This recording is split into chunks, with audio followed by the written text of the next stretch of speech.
Good morning, y'all. Welcome back to Sidewinder Shed. Live on the back porch again. Sunday, September 29th, 2024. How y'all doing this morning? Uh, I've had a busy week at work and at home, and busy couple weeks actually. That's why I haven't uploaded a whole lot of videos, and I know I should, and I really want to. It's just again, I've explained this before. I kind of do this channel as a hobby, as fun, and I've tried to explain this to a few people too. Yeah, of course, I would love to have the channel grow and be huge, and have tens of thousands of viewers. Provided I'd like to be able to make the content that would attract that many people. But I don't want to lose the fun in making the videos and doing the live streams, and that's why I like where I'm at right now. I'm enjoying it. I'm having fun. I'm doing it as a hobby. And when it's not fun to do, I just don't do it. I should, because there's a lot of great content that y'all are missing out on. I'm missing out on putting it up.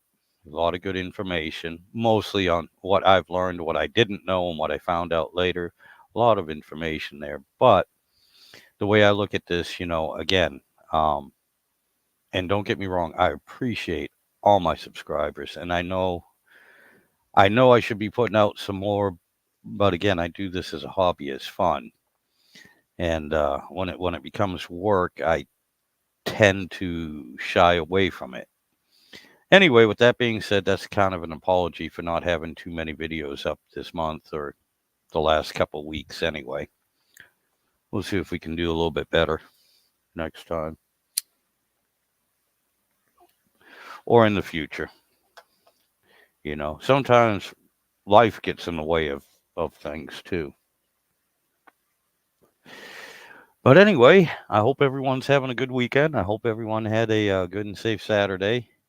And I almost went on last night and did a live stream, but again, I wanted to.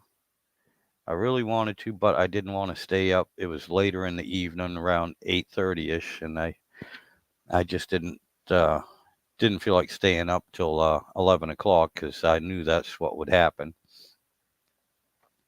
Even if I even if I was just talking to myself, I figured that's what would happen. But anyway, again, working on my transmission and learned some things. Again, I can't thank Damien from First Responders Garage enough. That man is extremely smart, and he has a lot of good information. Uh, Same with Mo Parnard and Phillip the Third as well. I'm kind of hoping Phillip will show up today. I know he never gets my well, nobody gets notifications. It's just uh, YouTube algorithm and the fact that I just hop on. I don't schedule them. Again, it's I can know in my mind that I have nothing to do at, let's say, 8 o'clock Saturday morning. Nothing's happening, nothing's planned. And if I schedule a live stream for 8 o'clock Saturday morning, at about 7:40, somebody will come in, something will happen, somebody will show up.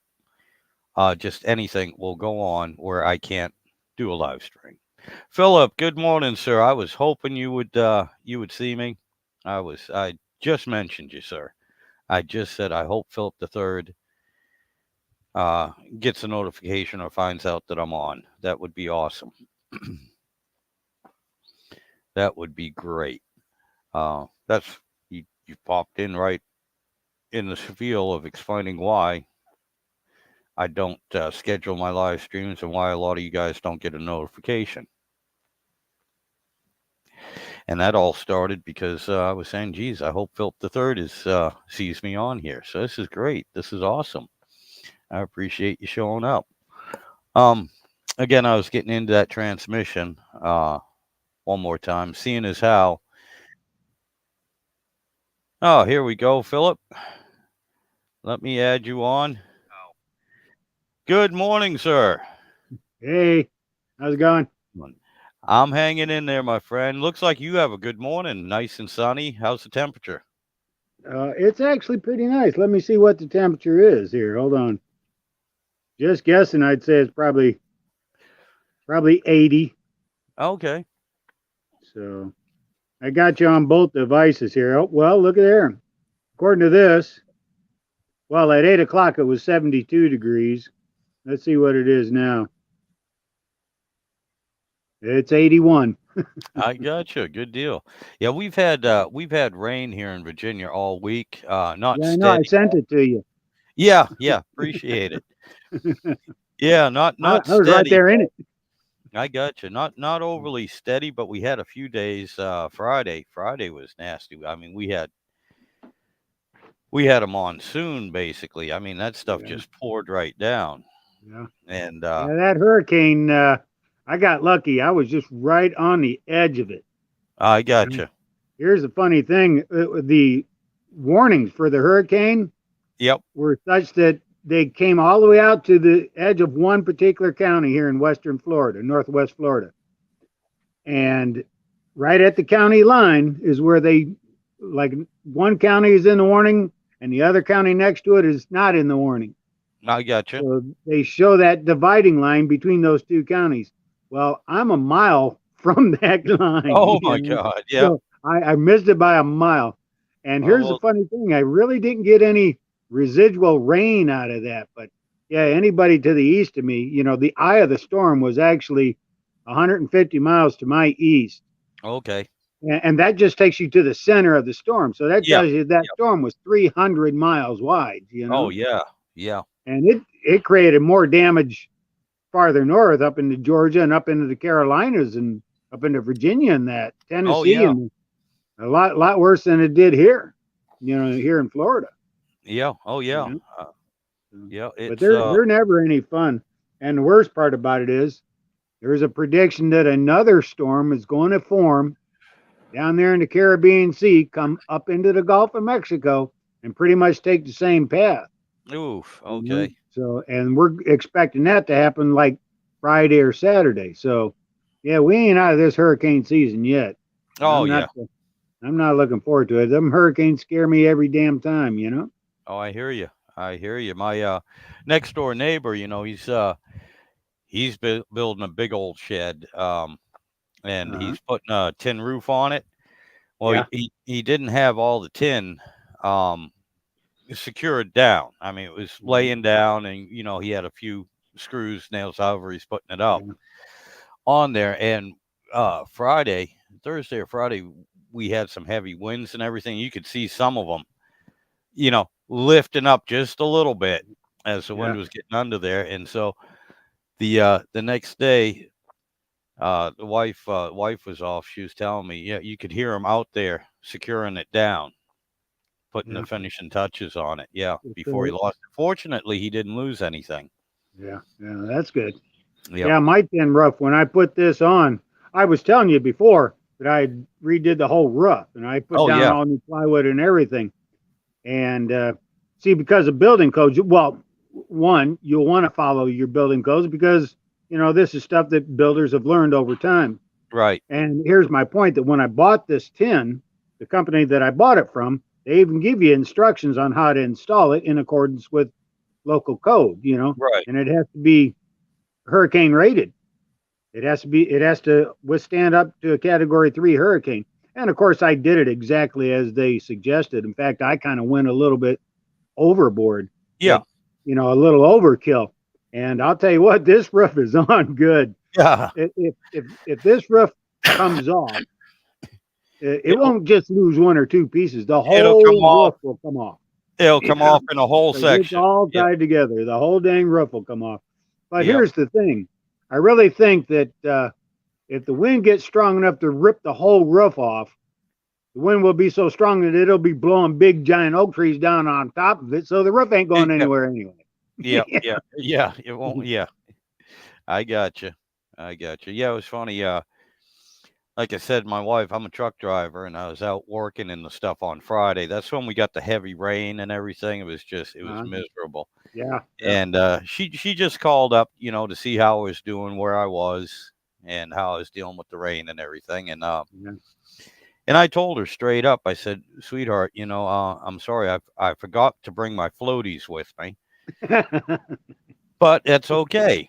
Due to Yeah, my military yeah, training, I still remember how to make an improvised flotation device out of my pants." right. And Yeah. she said to me, her response was, "Please, Mark, please don't tell me you're running around in your boots and your underwear with your pants inflated and tied around your chest." Oh my god. I was like, "Yeah, Yeah, honey." that's funny. But I yeah, I it said, wouldn't "Don't hurt worry you about to stop off at the Walmart, get you some of them little water wings. it." Yeah. Oh, I got plenty at the house. I just forgot to bring them. But yeah, I told her, "Yeah, don't no worries, sweetheart. I'm not running around in my boots and underwear with my pants tied around my chest. Do you No, have to I keep a took my boots off. hazmat? Do you have to keep a hazmat suit in your truck? Not with this job. No, no, I don't. No, I It don't. wouldn't be Good. a bad idea. I keep a Yeah, hazmat suit here just because I live here. I know what yeah. it's like. Oh, I got you. I got you. Good morning, Glass Joe. Good morning. He popped on, said good morning to us. Yeah, Um, yeah, no, and I do. You know what? I do. I have three heavy hazmat suits, three different styles out in the shed because yeah, that's all I used to deliver was hazmat. So yeah, yeah, yeah, and yeah, they make a great rain suit, but normally, uh, normally, especially in the summertime, in Virginia, the humidity is so bad here that it doesn't matter if you're wearing full rain gear or not, you're soaking wet because you're yeah, either sweating inside of it or you get yeah, wet. At least with the yeah, rain, you get to keep cool. yeah. You know what I mean? That's the Um, thing with my hazmat suit. It is just that it is airtight, yep, and you will suffocate just wearing the dang suit. yep. And it's just like you said, it doesn't protect you from any moisture because you start sweating inside that suit, especially here in 90 and 95-degree heat. Oh, You yeah. can't be in that suit for 2 minutes before you start sweating. And by the Yep. time you get out of it, you're drenched anyway. Exactly. Exactly. And then, I mean, because I used to have to wear it all the time, even though I've cleaned it with the hose and I've turned it inside out and scrubbed it and cleaned it and everything. In 3 hours, you smell like an old goat. I mean, yeah, no, it's nasty. So that's why I don't bring them with me. What I do have is I have an oilskin uh, duster, or Right, drover duster, and that right. works really well. I mean, no, I can't stand out in the rain all day long, but for me, it's swapping the trailers out. That's about 15 minutes at a time. So it gives me, Right. I put that on, and then I get back in the truck and I'll hang it up. I got a little, these trucks, they all have little hangers that are built Right. in, and it's right Right. between the seats. And I'll throw the thing up there, let it drip dry. Matter of fact, I have some shop rags I brought with me. I'll wipe it down, and it'll dry You out you got enough. you drive a day cab kind of thing? Yeah, I got a day cab. Yeah, yeah, Yeah. because you have to understand an OTR over the road trip for me nowadays is 20 miles one way. Oh, That's really? Yeah, that's the That's not longest bad. run I have. So it's 40 miles, back and forth. That's the longest run. And yeah, I mean, I used to run, all 48 Are you continental are you a states. Teamster member then, or No, sir. No, no? no. The company I work for does have a union, and it's Teamsters, Yeah. but it's not required to join. And I don't mean to be an idiot because I have nothing against the union. I'm glad they're around. if it weren't for the unions, even Yeah. today I'd be making pennies on the dollar. Not that I'm Yep. not, but Yep. I'm making double digit pennies on the dollar. Without the union, I'd be making single digit pennies Right. on the dollar. Right. But right now, the way they have it set up, and especially a lot with the labor laws, thanks to the unions as well. Um, and I hate to say it, there's no need for me to pay the union dues, Yeah. and and B, one of the things is with this company, especially at my terminal, we don't have a big problem between management and the workers. Okay, we get Yeah. along very well. So there's really no headbutting and no need to even have the union, in my opinion. They treat us so well. It's a safety net so they don't, try to take advantage of us. I understand that. But without paying the union dues, I still get all the benefits. They run it like a union shop. Everything's the same, Yeah. and the difference is I can walk into the office, talk to anyone in management on my own. I don't have to go through the shop steward if there's a problem at work, that's a collective problem. Right. Um, I can go right in there and voice my opinion, which I have on many occasions. No, not you. I know it's hard to believe, huh? It's hard to believe. I don't Uh, take anybody's crap either. yeah, and and that's something that I would miss. And so and don't get me wrong, the union's been after me. They're like, look, we want you. We want you as an officer. We want you to do this, that, and the other thing. I'm like, no, I don't want the responsibility. I don't want. Yeah. I've already been there. Already been there, done that, and I didn't like it. I just want to be responsible for myself and what I do, not for anyone else. What they Yeah. want, what they do. I Yeah. don't want to be held responsible for I that. was Just myself. I was when I was up in the Chicagoland for the first 40 something years of my life, that's just it. The Chicagoland area is heavy union. Oh yeah. And I don't knock it. I knew guys that were in the union. One of my uh, buddies that goes back to my teenage years, he ended up becoming a shop steward for the Borg Warner Sealmaster Bearing Okay. Company Yeah. up there. And yeah, it's just it. I mean, once you become a shop steward, you're taking on an awful lot more responsibility, Oh you know. yeah. Believe And it or not, you spend more of your time yep, on the exactly, phone talking to everybody rather than exactly. actually doing your job. And I had one other buddy of mine. It was a guy that I hung out with just before I moved here to Florida. He was in the Teamsters driving a day cab for a plumbing company, wholesale supply. And he ran from the western suburbs of Chicago into the city back and forth all the time. Now, that's crazy to have to drive one of those trucks in the big city, trying Oh to yeah. get around job site to job site and that kind of stuff for a plumbing supply company, uh, but with him being in the Teamsters, he made damn good money, Oh and yeah. so much so that, ironically enough, when I made the decision to move here to Florida, I went to tell my buddy. His name is Bob. I went to tell my buddy that I was going to be moving to Florida. He told me, he says, well, so am I. He's like, I'm retiring. I've got a place down there in Fort Lauderdale. I'm moving to Fort Lauderdale too. So we kept up with one another once we came here to Florida. But he's down there in Fort Lauderdale. I'm up here in Northwest Florida. I got you. And I we just got. kind of fell off, quit Yeah. talking with one another, quit sending messages and whatnot. But that's just how it goes. Oh yeah. Yeah. Yeah. It does happen. Speaking. I'm originally from Massachusetts, another big union state, and my Yeah, father. My father worked on the railroad. That was a strong yeah, union back then. yeah, And yeah, then I have other family members that were actual Teamsters yeah, and everything. So yeah, I've dealt with the union, and I've seen it work both ways. And when I say both ways, sometimes common sense.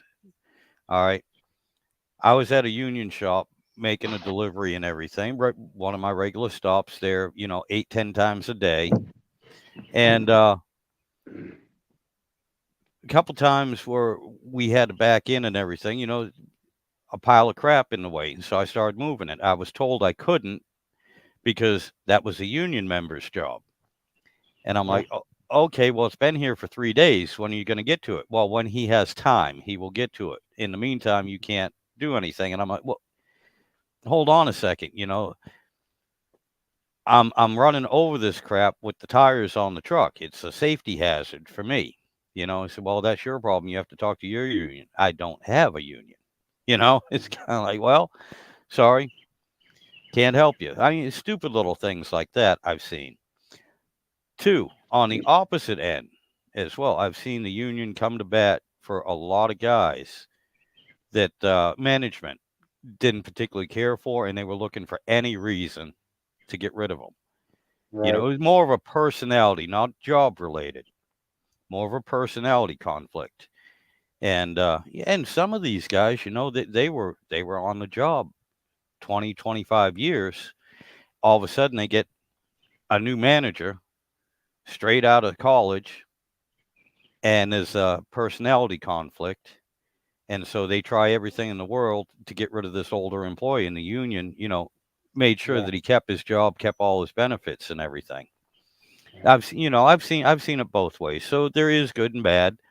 Um, and again, the reason why I'm not in the union right now, and this is a third driving job I've had where the company has been half union, half non-union. And only one company I worked for did I see a need for a union. But before I finally, bit the bullet and signed up, they bankrupted themselves and went out of business. So, You talk about that. That kind of reminds me of the good old days, as it were. Uh, because there used to be a time when a fella could work for a company for 40 years, and yep. then they give him a pension and a gold watch and gets his retirement and everything else. That doesn't happen anymore. You get up No. there at 25, 30 years, they just give you a pink slip and your walking papers, and you get nothing. Oh, And yeah. that's one of the things that this younger generation doesn't understand is how good it used to be. But that's just it. They're going to phase out all the old guys. Excuse me. Bring in all these new guys and get them thinking a different way. And that's just how it is anymore. So they're phasing us out slowly over time, is what it is. Oh, yeah. And you know what?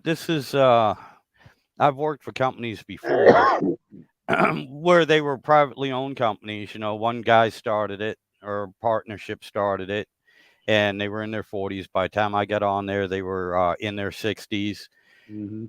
getting up in their 70s, and they're like, all right, well, I've had enough. I'm gonna retire. And if their kids didn't want the company or anything, they've sold the company.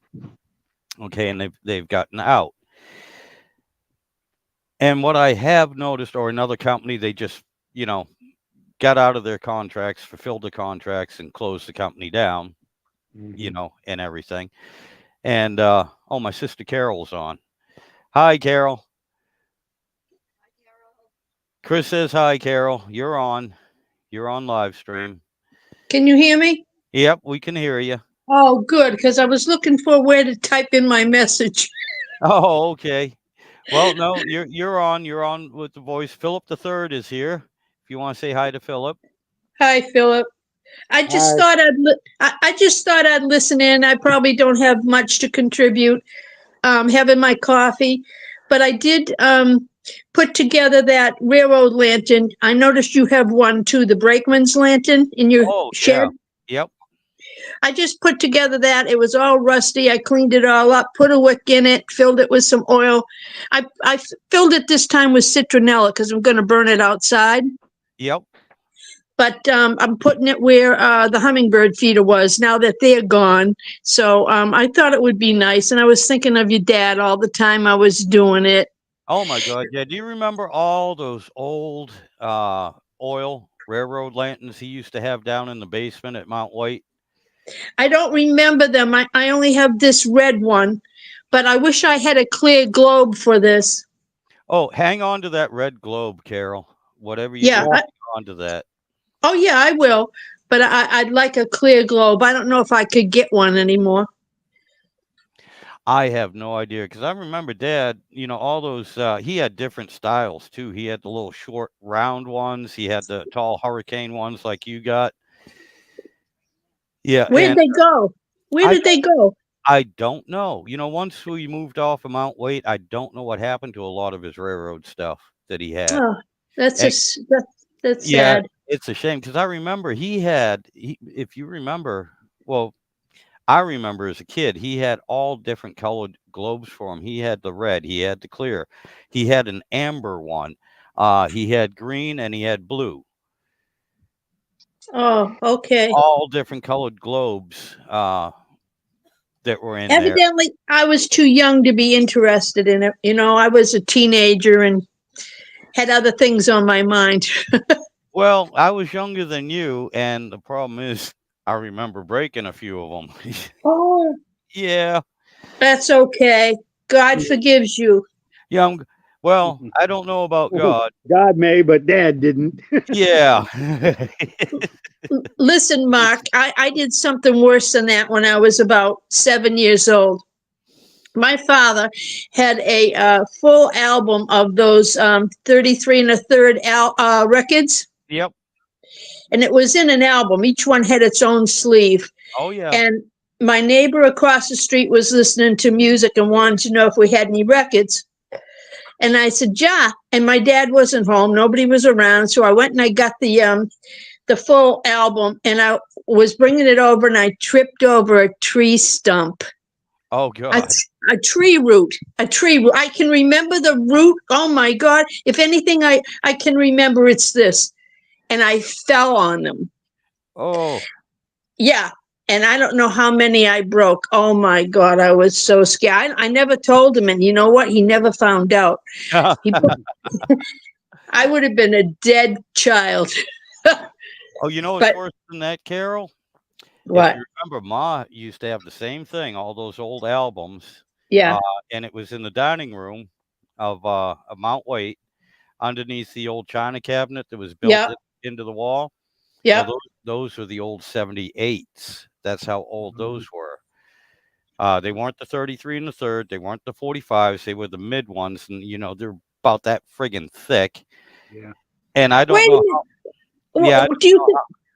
Wait a minute. Do you think that that's what mine were? it's quite possible. Yeah, most If likely. they broke that easy, they probably were because Yeah. they started I'm. making them out of vinyl Yep. and Oh, by about the late 50s, but everything before that was actually ceramic and they would break real easy. Oh yes. right. And I think too that I remember seeing like paper in between the yep. yeah, Yep. that's what they were. I'm sorry. They were 78s. Is that what you're saying? Yeah. A matter of Probably. fact, I got a whole closet full. I got all of Ma's old records and everything. Wow. Yep. Well, I have to go through them because I'm sure some of them are worth some money. yeah, these were mostly, of course, country western is what they were. Yep. Wow, I'd like to see some of those. I'd like to hear some of those, Mark. Yeah, and believe it or not, I have a record player Well, that plays maybe 78 as well. one day that you would go on here and play one or two. Unfortunately, due to copyright laws, I can't do that. Oh, I'm so sorry. Okay, Yep, I can't do that.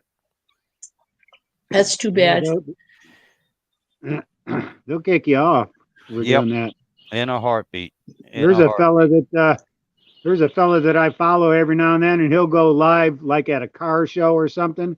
If they got music playing in the background, they'll kick you off. Oh yeah, you know what pissed me off? What was it? 2 years ago? During 4th of July, I was at my nephew Kenny's. Or no, it was Labor Day. It's up there. It's up there. And I got a copyright strike and they took my video down for two reasons. One, because of the music in the background. Okay, I understand that. I should have known better. You can barely hear it, but it was enough Yeah. that somebody could complain. But you know what else got me? They Yeah. put it restricted because I showed two American flags. Oh, really? Yeah, and I focused on them. Oh, what an uproar that made. Now I edited You're out crazy.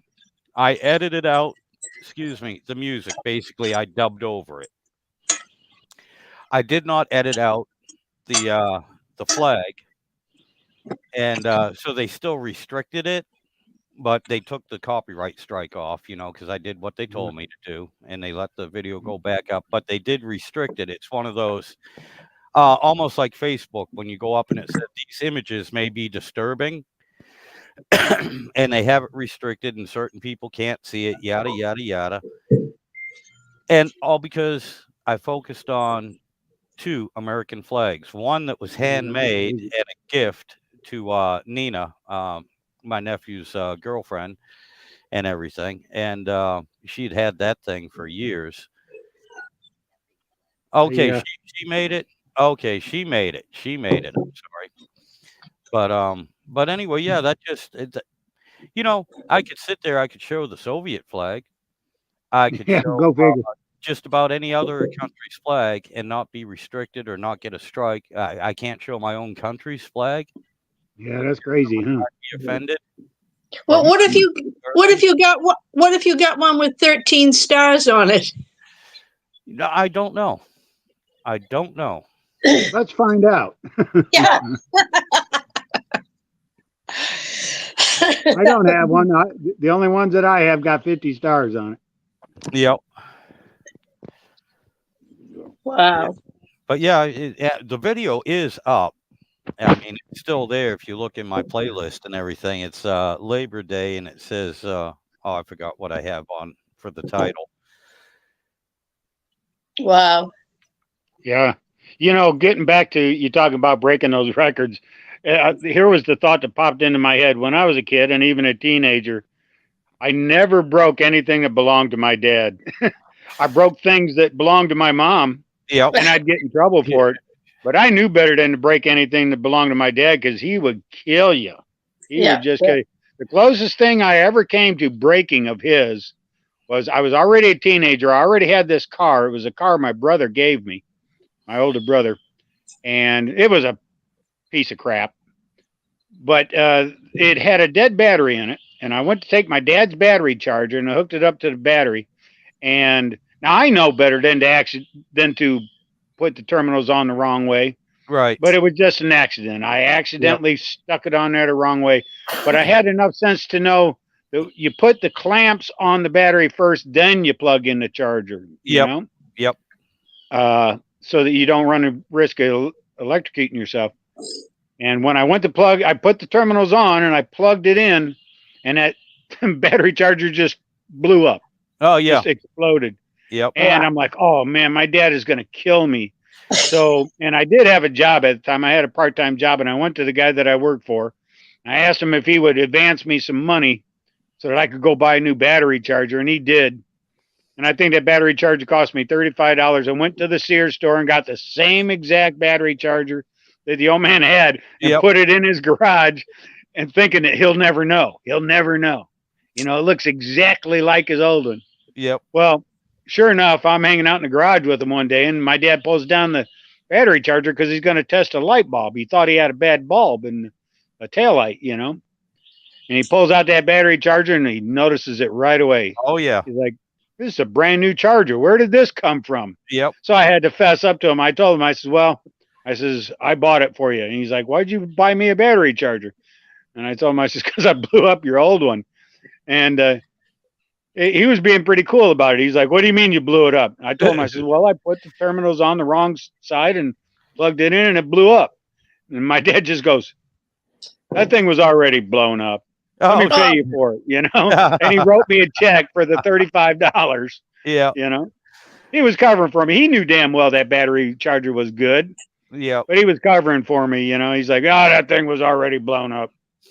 Oh, I got well, okay. Well, if it was blown up and you knew about it, then why were you trying to check a bulb with it? Yeah. Yep. I got you. That's a good man. That's a good man. Yeah. And I thought for sure I was dead because I had to fess up to him, and tell him that I blew up your old one, so I had to buy you a new one. Because that was the old man's rule. He had two rules. One, you break it, you're buying another one. Yep. Right. The other rule was if you use it, you put it back where you found it. you know. Yep. And I can get my head around that because still to this day, if I'm like my tools, I keep all my tools in a certain spot. Well, somebody comes along and starts using my tools, I don't have a problem with that. But if they don't put it back where I had it, then I can't find it. Oh And yeah. I'll walk around for 20 or 30 minutes trying to find a tool. And that's more aggravating than anything. Oh my God. Yeah.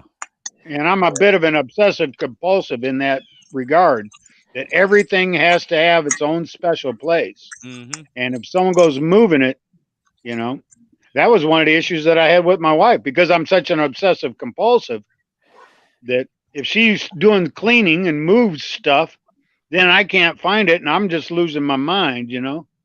Well, Whenever I couldn't find anything, I'd go straight to her and ask her, "Did you move it? Because I can't find it," you know. yeah. It's funny now.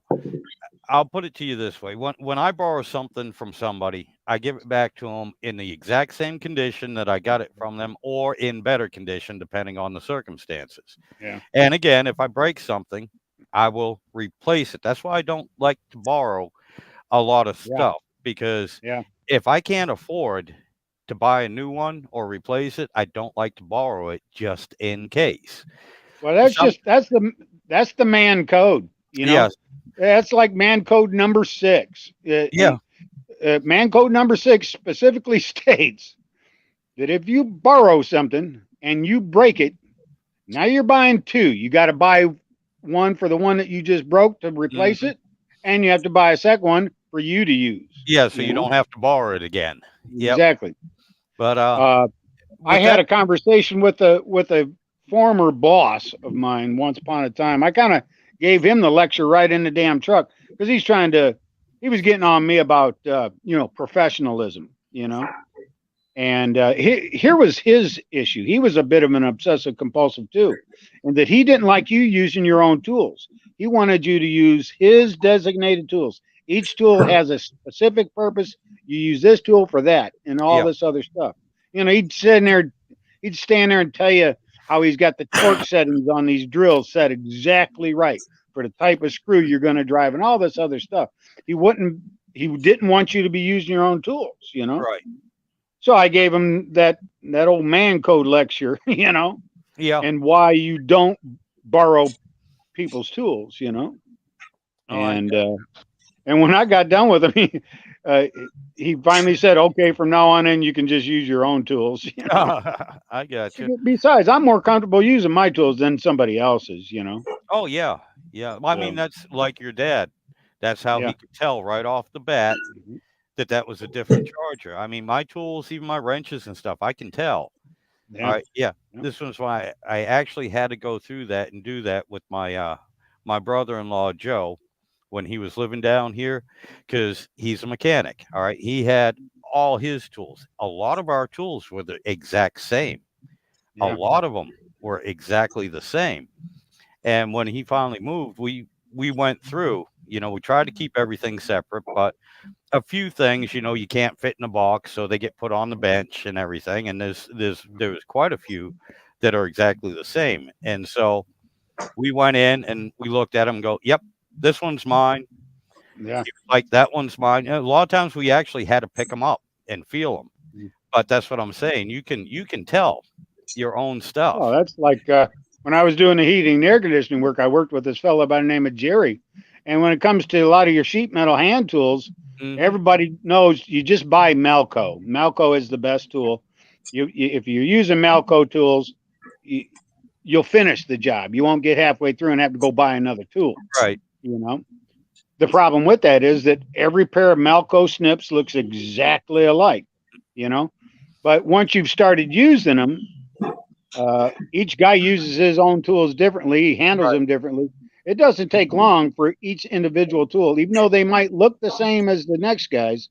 You can tell yours from theirs. Oh You yeah. can tell by the scratch in it or the nick in the blade or something, because you just know your tools that dang well. I Oh could yeah. always tell my pair of red tin snips from anybody else's because I let somebody else use my tin snips to cut a piece of steel wire, and they left a notch in the in the in the blade of the tin snips. Yep. That every time I cut after that, you would leave that little notch in the metal as you're cutting it. Yep. So that's how I could always tell. I In got. fact, the guy that used those tin snips to cut that wire, I saw him do it, and I told him, I says, okay, now you're going to buy me a brand new pair of Malcos, aren't you? He's like, why? What do they do?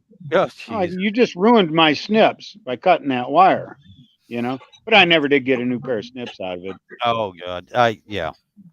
Yeah. Well, like I was saying, pardon me for a second. I have to check on something. Let me go on with that story for a second. In that I was on another job site. This was down here in Florida. I was installing all this hurricane glass, right? Yep. And our company was so busy that our company was just hiring like crazy. And we get a bunch of young guys that don't know the first thing about what they're doing. And it was up to us older guys to teach them how to do this job. And there was one kid, he was like 22 years old, and he had been working for the company for about 3 or 4 weeks. And I noticed that they kept bumping this kid around from one crew to another. And when they finally put him with me, I figured out why. Well, the kid's been working for the company for a month. He's been getting paid good money. Yet he's showing up at the job site every day without a single tool. He's using everybody else's tools to do his job, you know? So, well, this is how I fixed him. I told him, I says, look, I says, you need to buy yourself some tools. And he, yeah, oh, I will, but he never did. Hmm. So when the supervisor came around on one Friday, handing out paychecks, and he would do this, he'd hand out the paychecks just before lunchtime, so the guys could have their paycheck at lunchtime, go to the Right. bank, cash it, go get themselves something to eat. And he came up to me and he handed me my check, and this kid's working right next to me. He pulls out his check, and I just snatched that check away from him. Yeah. And he's like, "What are you doing?" I says, "You earn this money by using my tools. I get a share of this paycheck. Yeah. You know." I says, "I want half of this check," and I says, "I'm going to hang on to this check until I get my money." And he didn't like it, but he couldn't argue with it. And at lunchtime, it was at lunchtime. Then I handed him his check, told him, "Go cash his check and bring me my money." Yep. And I never saw him again. Oh, no shit. He never returned from lunch that day. I'll be damned. I'll be And a damned. matter of fact, he never came back to work for the company. Yep. Good Lord. Yeah. Tools are funny, man. I mean, there's a lot of money invested, no matter what Exactly. profession you're in. Yeah. It can be a lot of money invested. I mean, even teachers. Okay, teachers invest in what Yeah. their profession requires for tools. Yeah. No matter what profession you're in. Exactly. That's like with law enforcement. I can't believe how much these law enforcement officers have to come out of their own pocket to be equipped with the necessary tools of their trade. Yeah. It's unbelievable. And the same with the firefighters. At least down here it is. These guys got to pay for everything. Yeah. Yep. I mean, you would think they'd at least give them the bullets. Yeah. But they don't. They pay for their own uniforms. They pay for their own bulletproof vests, their own weapons, their own gun belts, everything. Good Everything. Lord. The only thing they give them is a badge and a pair of handcuffs. That's about it. And the firefighters down here have even less. Yeah. Unreal. There was just not too long ago. There was the local fire department. It was just on the news about how this local fire department got one of these Jaws of Life things Yep. donated to them by some wealthy businessman in the area because the fire department couldn't afford to buy one of them. Oh, good Lord. And the only reason why they couldn't afford to buy one of them is because the county's underfunding the fire department. In fact, maybe I shouldn't go this far, but my local fire department, the one closest to me, they don't even have enough men to man the station. So we're now without a fire department. Oh, They've man. only got one qualified personnel. And so what that does, that puts the burden of fire protection in this area off to another fire department that has to come from farther away. And those guys ain't happy about it because they're all volunteer firemen anyway. Oh, yeah. So, But yeah, I won't continue to elaborate too much on that. I'm trying to sell this place, you know. Oh, that's right. So let's not tell anybody about that. Yeah, yeah. You have excellent police and fire protection, and you're in a nice area where you don't really have to worry too much about it anyway, and you have beautiful view, and the house is great, and yeah, Yeah. yeah. Well, that's We'll the thing. See, not only is my neighborhood a good neighborhood, you know, uh, where you just don't have that kind of problem. I don't think you can call it a neighborhood. Because we're so rural. Yep. Every piece of property around here has got to be at least 10 acres. I'm sitting on almost 15 acres of it. Wow. You know? And yeah, we just don't have problems out here. There's no problems in the closest town. There's no problems in really any of the towns around here, you know. So the cops ain't got nothing better to do. It's not like they got a gang problem to have to fight against or anything like that. I guess Right. the drug problem is something of an issue, but that's just bad everywhere. Yeah, that's nationwide. That's yeah. So. Where would you go after you sell your house? Well, I don't know yet. I haven't really made any plans other than to say that I feel like I've been sequestered here on this property for at least the last 15 years. And there's been a lot of things I've missed out on. I'm a big motorsports fan. And one fantasy of mine, if it was a money, no object kind of thing, would be to, like next year when the racing season starts up, to follow the racing circuit all around the country to every track they go to. Just like some guys like to go to every baseball park in America. You know, yeah. I'd like to go to every racetrack in America. You know? Yep. So I'll travel around. Maybe I'll stop by. You never know. You never know where I'll pop up. Hey, I know there's a guy that owns he owns a race team, and he also works at a track down south of Tampa.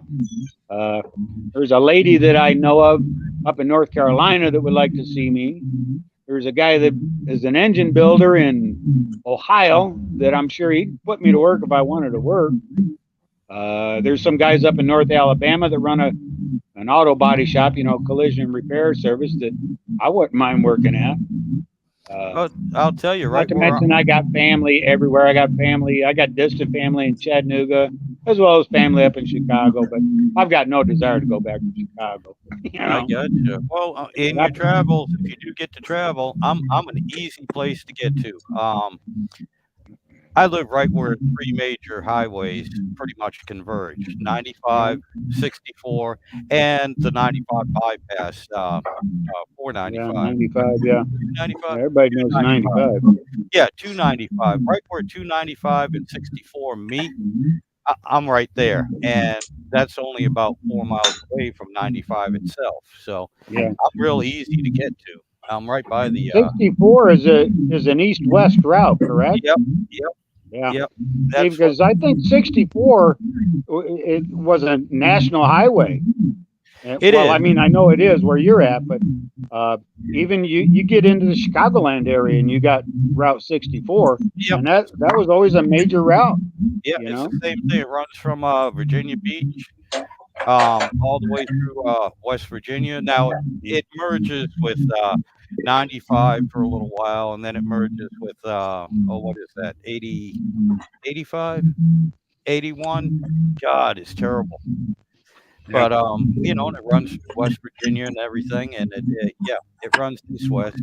295 is just the loop, the bypass, half a loop that goes around Richmond.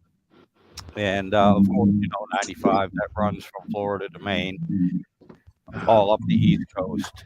But yeah, I'm right dead in the middle of the street where they converge around Richmond. So it's pretty easy to get. Now parking, that's a different story when you get to the house. That's a little different story. Yeah. Well, that's the same here. I mean, like I said, I got a big piece of property, but there's no place to park. You know, they got a little dirt trail that comes into the property. It's only wide enough for one vehicle. Yep. And there's a dog leg in it. So, like for instance, if I were to, let's just say I were to take delivery of building materials or whatever that they would send out on a short day cab truck and trailer, they wouldn't be able to get in here. You know, they get stuck. So, Oh and there's yeah. really no place to park. But it never was really a problem before. I mean, because we'd have family members and stuff that come visit and stay. You know, but yeah, you got to park one right behind the other. Yep. You know? Yep. Oh, I got you. I got you. See, right now, usually I have the camper. There's enough room in my driveway for two vehicles. Unfortunately, I got the camper set in the back of the driveway, so it leaves room for one vehicle. Normally, I leave that for the wife. But since basically June, I've had the truck parked in the driveway because that transmission's been in and out of it so many times. So now she has to park on the street. And we have three other vehicles that are parked on the street right in front of the house. And seeing as a lot of times I'm using her Jeep, she has to use her brother's pickup truck. And so I have to be mindful of when I park, especially when she works at night, that I park so she doesn't have to parallel park between two vehicles. I try to leave her room. Sometimes I don't remember. And she's kind enough to remind me in the morning when I wake up that I didn't I didn't remember to leave her room to get in. But such is life, things happen. Like here, there is one spot. It's the spot where I've got that Pontiac parked right now. But that was like my wife's spot. And what she would do is she'd come in a driveway, turn around, and come back right to this spot because it lines right up with the porch. You know? Oh yeah. Yep. So that was always her spot, and I would always park somewhere else. You know. Oh, I got you. I got you. Like I said, that's why I don't usually park in the driveway. I leave that for the wife, and she does a lot of the shopping too. So it's easier to carry everything to the house. Well, Especially that's another thing too. With parking right there, it's the most direct line, right? Yep. To the inside house, because we go in and out the front door all the time. The back door, it just, that's the backyard. There's no real access that way, So, and there is a door on the end of the house too, but this is the most direct route. So, I got you. Yeah. I got you. going, I remember when I was a kid in the house that we grew up in, because the way the driveway was, you pulled in a driveway, and by the time you got to the end of the driveway, you were already in the backyard. So we'd always come in and out the back door all the time. Never used the front door, But here, the front door is the main exit. In fact, the house was put here in the woods that going any other way is just not conducive, So, but Oh yeah, no, and for the longest time, for years now. Well, I guess it's taken me almost a decade to finally build some gates to get in the backyard. Yeah, I know I've shown it. I made two big gates that I can open in the backyard along the side of the house. Before that, I just had some. Oh my God, the fencing. No, it wasn't chicken wire. It was the regular fencing we got out front. Yeah, like that dog ear fencing, or are you talking about chain link or what? Chain link. Thank you. Brain part. I just had a roll of chain link fence. And I basically I had it tied to one side of the fence, and then there was a pole, and I just had it pulled it, wrapped it around, and tucked it in on itself. So every time you had to go in and out, you had to untuck it, unwrap it to open, and it got a pain in the butt, but I had to do that to keep the dogs out back. Yeah. All right, so they wouldn't come through. Well, finally, I built those two gates on hinges, in a latch. It's so easy to open and close. It took me almost a year to remember that I didn't have to fight with that chain link fence to get in the backyard. I was still running through the house with anything that had to go from the front to the back. until the wife was looking at me going, "Why are you going through the house? You're getting mud and everything in the house. You're getting grease on the door handles, everything like that." And I'm like, "Well, oh shit, that's right. I made gates. I can open and close it now with one hand." Yeah. It's funny. Funny how I your mind works. I couldn't imagine having to put up a gate all the way around this property. That would just it would be economically unfeasible. I couldn't imagine how much it's got to cost to do that. But the other people here on my street have put fencing all the way around their property. Oh The yeah. guy down at the end, he's got 10 acres, and not only does he have a barrier fence going all around, but he also has a series of paddock fences because they're actually doing two different things there. His wife is running a dog sitting business, so they have well, first of all, they got an in-ground pool that they have to build a fence around. Oh They yeah. have to do that. And then there's another paddock outside of that for the dogs to run in for the dog sitting business. And then he's got the perimeter fence, and it's paddocked off because they have both horses and cattle over there, as well as some donkeys and all kinds of other stuff. What that guy, I didn't even bother to ask how much all that kind of fencing is going to cost, but I got an idea what it costs per foot, and that Oh had yeah. to cost the guy tens of thousands of dollars. And I'm just not going to do that. Well, And I was going to say for my backyard. All right, the people that owned this house years ago before us, they had dogs also. They had kennels and everything back here. And so when they put up the privacy fence between me and my neighbor, um, they put the fence up backwards. So the nice smooth side was facing the yard. And the reason behind that was they had big dogs. And if you put it up the other way, they would use the supports to jump over the fence. So this way here, they had no purchase. Well, that fence just finally rotted away and it was falling over. I saved as much of it as I could. And, I'm trying to figure out how the hell I'm going to afford to build the new fence because it's about 200 feet long. And fortunately, the neighbor that just bought the house, he said, "No problem." He said, "I want a fence up too." I said, "All right." I said, "I'll make you a deal."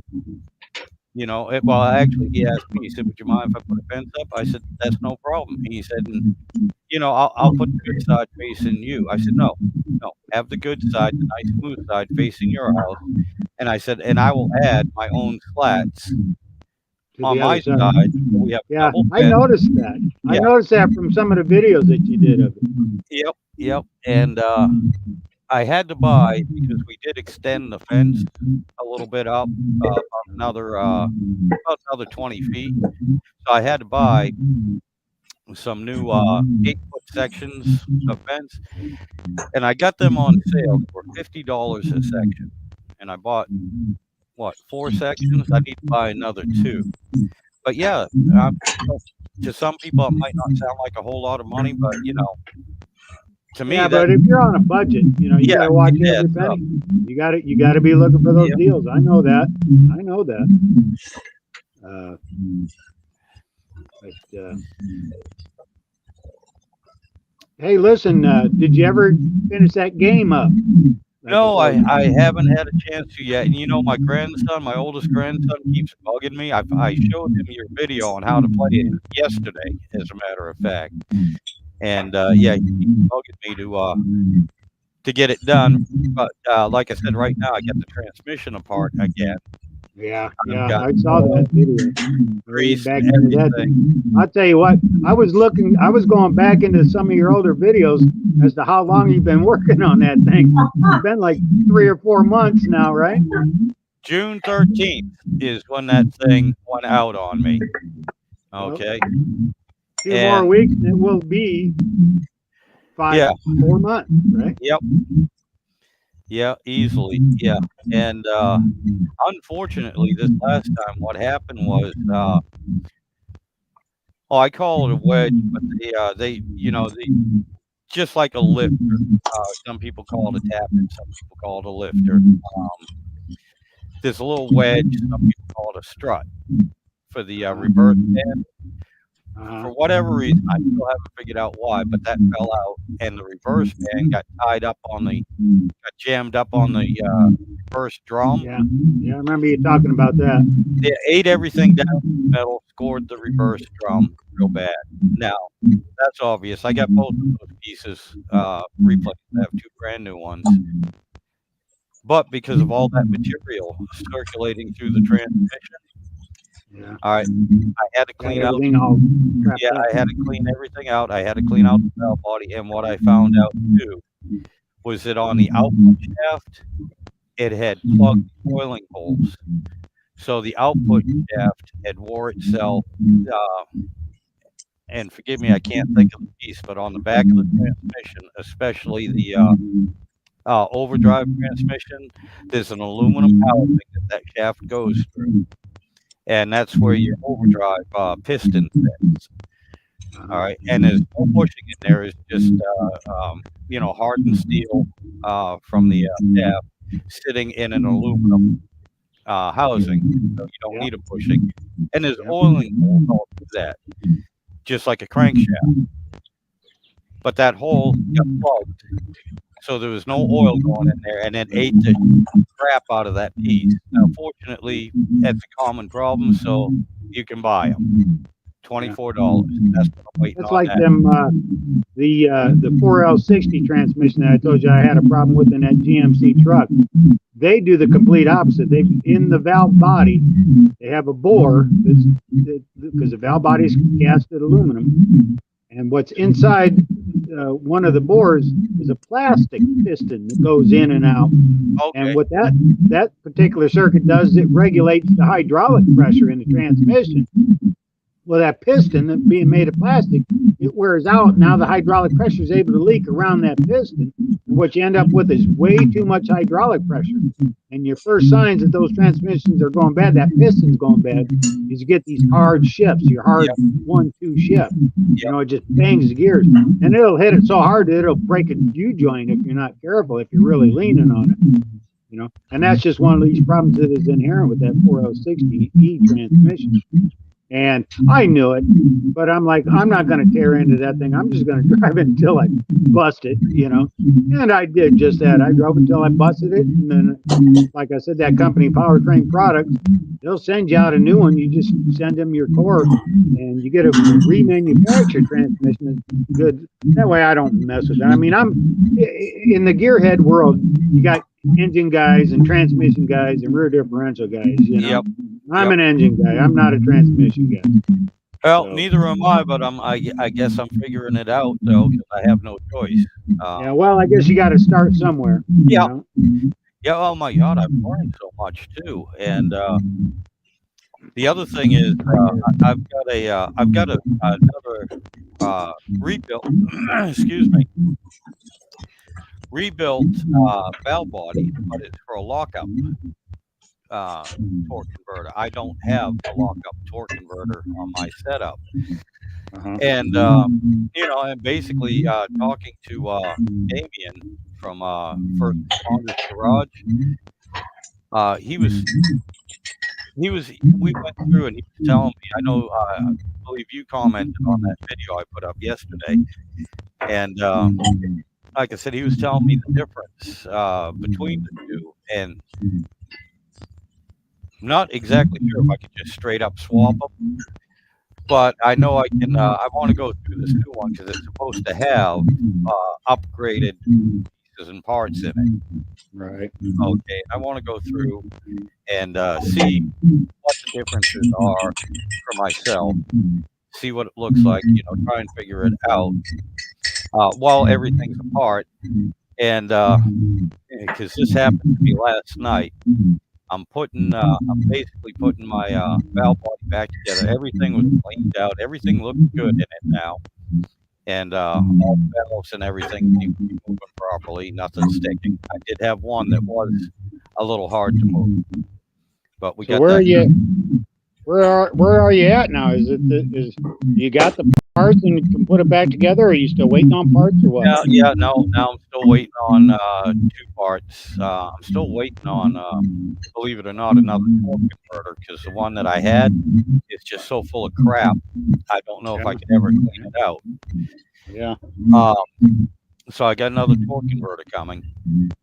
And that rear piece, that rear, like I said, I can't think of the name of it, that goes on the back of the transmission, that shaft wallered out, you know. I'm waiting on that. That should be here Thursday. But as far as the valve body goes, yeah, everything's clean. I'm putting it back together. And last night, I'm putting it all back together, and I heard a snap, I heard a ting, and then out of the corner of my eye, I saw a box get hit with something. I'm like, all right, what the hell just shot out of this thing? Yeah. And I'm looking around. Finally, I found out what it was. You know where your comb is for your manual valve, where you shift? Yeah. Basically, it's where the rod that goes to your parking pole on your transmission, your gear selector. All right, you have that comb. You know the ball bearing. It's in there. For whatever reason, I must have, as I was turning it over, I must have twisted it, and that ball bearing went out. Here's the funny thing: straight in front of me is where it was facing, but it ended up hitting the box over to my left, and I heard a little ting. And so that's why, I'm looking all over the valve body to see what can shoot out from my left. And I'm looking, and finally I see that it's missing. So, you can move it without any D10, just 3 spins. And I found the little spring. The little spring was only about an inch away from the valve body. And I'm like, what did it bounce off of? How did it get to my left? I start looking around. It bounced off a 1/4 inch drive, shallow, 10 millimeter socket. Okay, you know how I know it was my 10 millimeter? Because I can't find that son of a bitch either. They both disappeared. Yeah. I can't find the ball bearing. And I can't I like to make this joke. millimeter. I like to make this joke because all over the YouTube and all these other social media sites, you always see these guys talking about how they've lost their 10 millimeter socket. Yep. There's the last one I just saw was this girl working on her vehicle, and she loses her 10 millimeter socket. Everybody's losing their 10 millimeter socket. That fella, Mike Finnegan, he talks about it once, and because he's so popular, one day he's sitting there doing a live broadcast like you're doing, and he's doing viewer mail, and he's opening up all these packages that people have been sending him. And just in one show, he must have had 5 or 7 different people sending him 10 millimeter sockets because he's always losing them. Well, here's what I like to joke about. I keep making comments to these people. I say, I keep finding 10 millimeter sockets. Well, look for one on maybe your this porch. was yours, Yeah, look for one on your porch. And if you find a 10 millimeter 1/4 inch drive shallow, look for that damn ball bearing as well. Yeah. I mean, like I said, I'm such an obsessive compulsive that I don't lose tools, Yeah. They're stolen is what happens. There's only been one time that a tool disappeared on me. Well, I knew exactly what happened. Someone had came and borrowed it, and they're the type of person that borrows tools and never brings them back, I gotcha. So, and because I'm such an obsessive compulsive, that just drove me nuts knowing that I had a 9/16 socket missing from my set. So I'd have to go buy another one, But and I'm just joking about how I keep finding 10 millimeter sockets. But I'll guarantee you, I'll bet if you were to go out on the highway and just start walking down the highway, walk down the highway for a mile or two, down the side of the road, you'll find a 10 millimeter socket laying on the side of the road. Oh yeah, I am sure. And in all honesty, I know that the 10 millimeter, now that I know what it is and where it was, I'll be able to find it because I'll know where to be looking. I wasn't looking in the Check right area. check the dryer too. You know, Oh my God, yeah. The ball it's bearing, like socks. The 10 millimeter and socks, they seem to disappear. yeah, You know? that ball bearing, I don't think I'll ever find it. It's too Yeah. small. The But you know, shed. you speaking of that ball bearing, maybe there's somebody that can answer this for me, because you know, there was times when I needed to have a job and I'd have to take whatever I could find. You know, because especially when you're up in the Chicagoland area and you're in the construction business, you get a lot of downtime in the wintertime, and you can't be without earning an income. So you pick up a job doing whatever you can. And I'd be working in these quickie lube places, you know, changing oils and Yep. whatnot. And whenever I do a Ford transmission, this is back in the 90s, you know, probably 30 years ago. When you do a Ford transmission fluid change, of course, you're going to change out the filter in them too. And every one of these Fords, whether it's the C4 or the C6 trans, when you drop the pan down to get to the filter, inside that pan, every time was a little ball bearing about a quarter inch, maybe 3/8 of an inch in diameter. Every time Yeah, you yeah, pull off a Ford transmission pan, there'd be this little ball bearing rolling around inside that pan. And I always wondered where that came from. It's not, they can't just be putting little ball bearings in the pan and putting them up. That yeah, thing had to fall out of something. And I'd like yeah, to know where it comes from. And these were normally the C4 and C6 Ford transmission. So if anybody knows what the heck that little ball bearing's for, I'd like to know. It yeah, probably was like what you're talking about, the shifter. It's probably a ball that sits on a spring yeah, on a little cam, so that when the shifter moves, it locks yeah. into a It's position, E10. you know. Yeah, And the spring probably fails, the ball bearing falls out, and then that lever can just move freely, you know. But because it's connected to linkage, it has positions on it. right. You know, people don't notice, you know. But Yeah, well, like, I'd really like to know what the heck that little ball bearing is that I kept finding in the oil pans. So if anybody knows, just let me know. yeah, well, like I said, I'm not too overly concerned right now because I do have another valve body.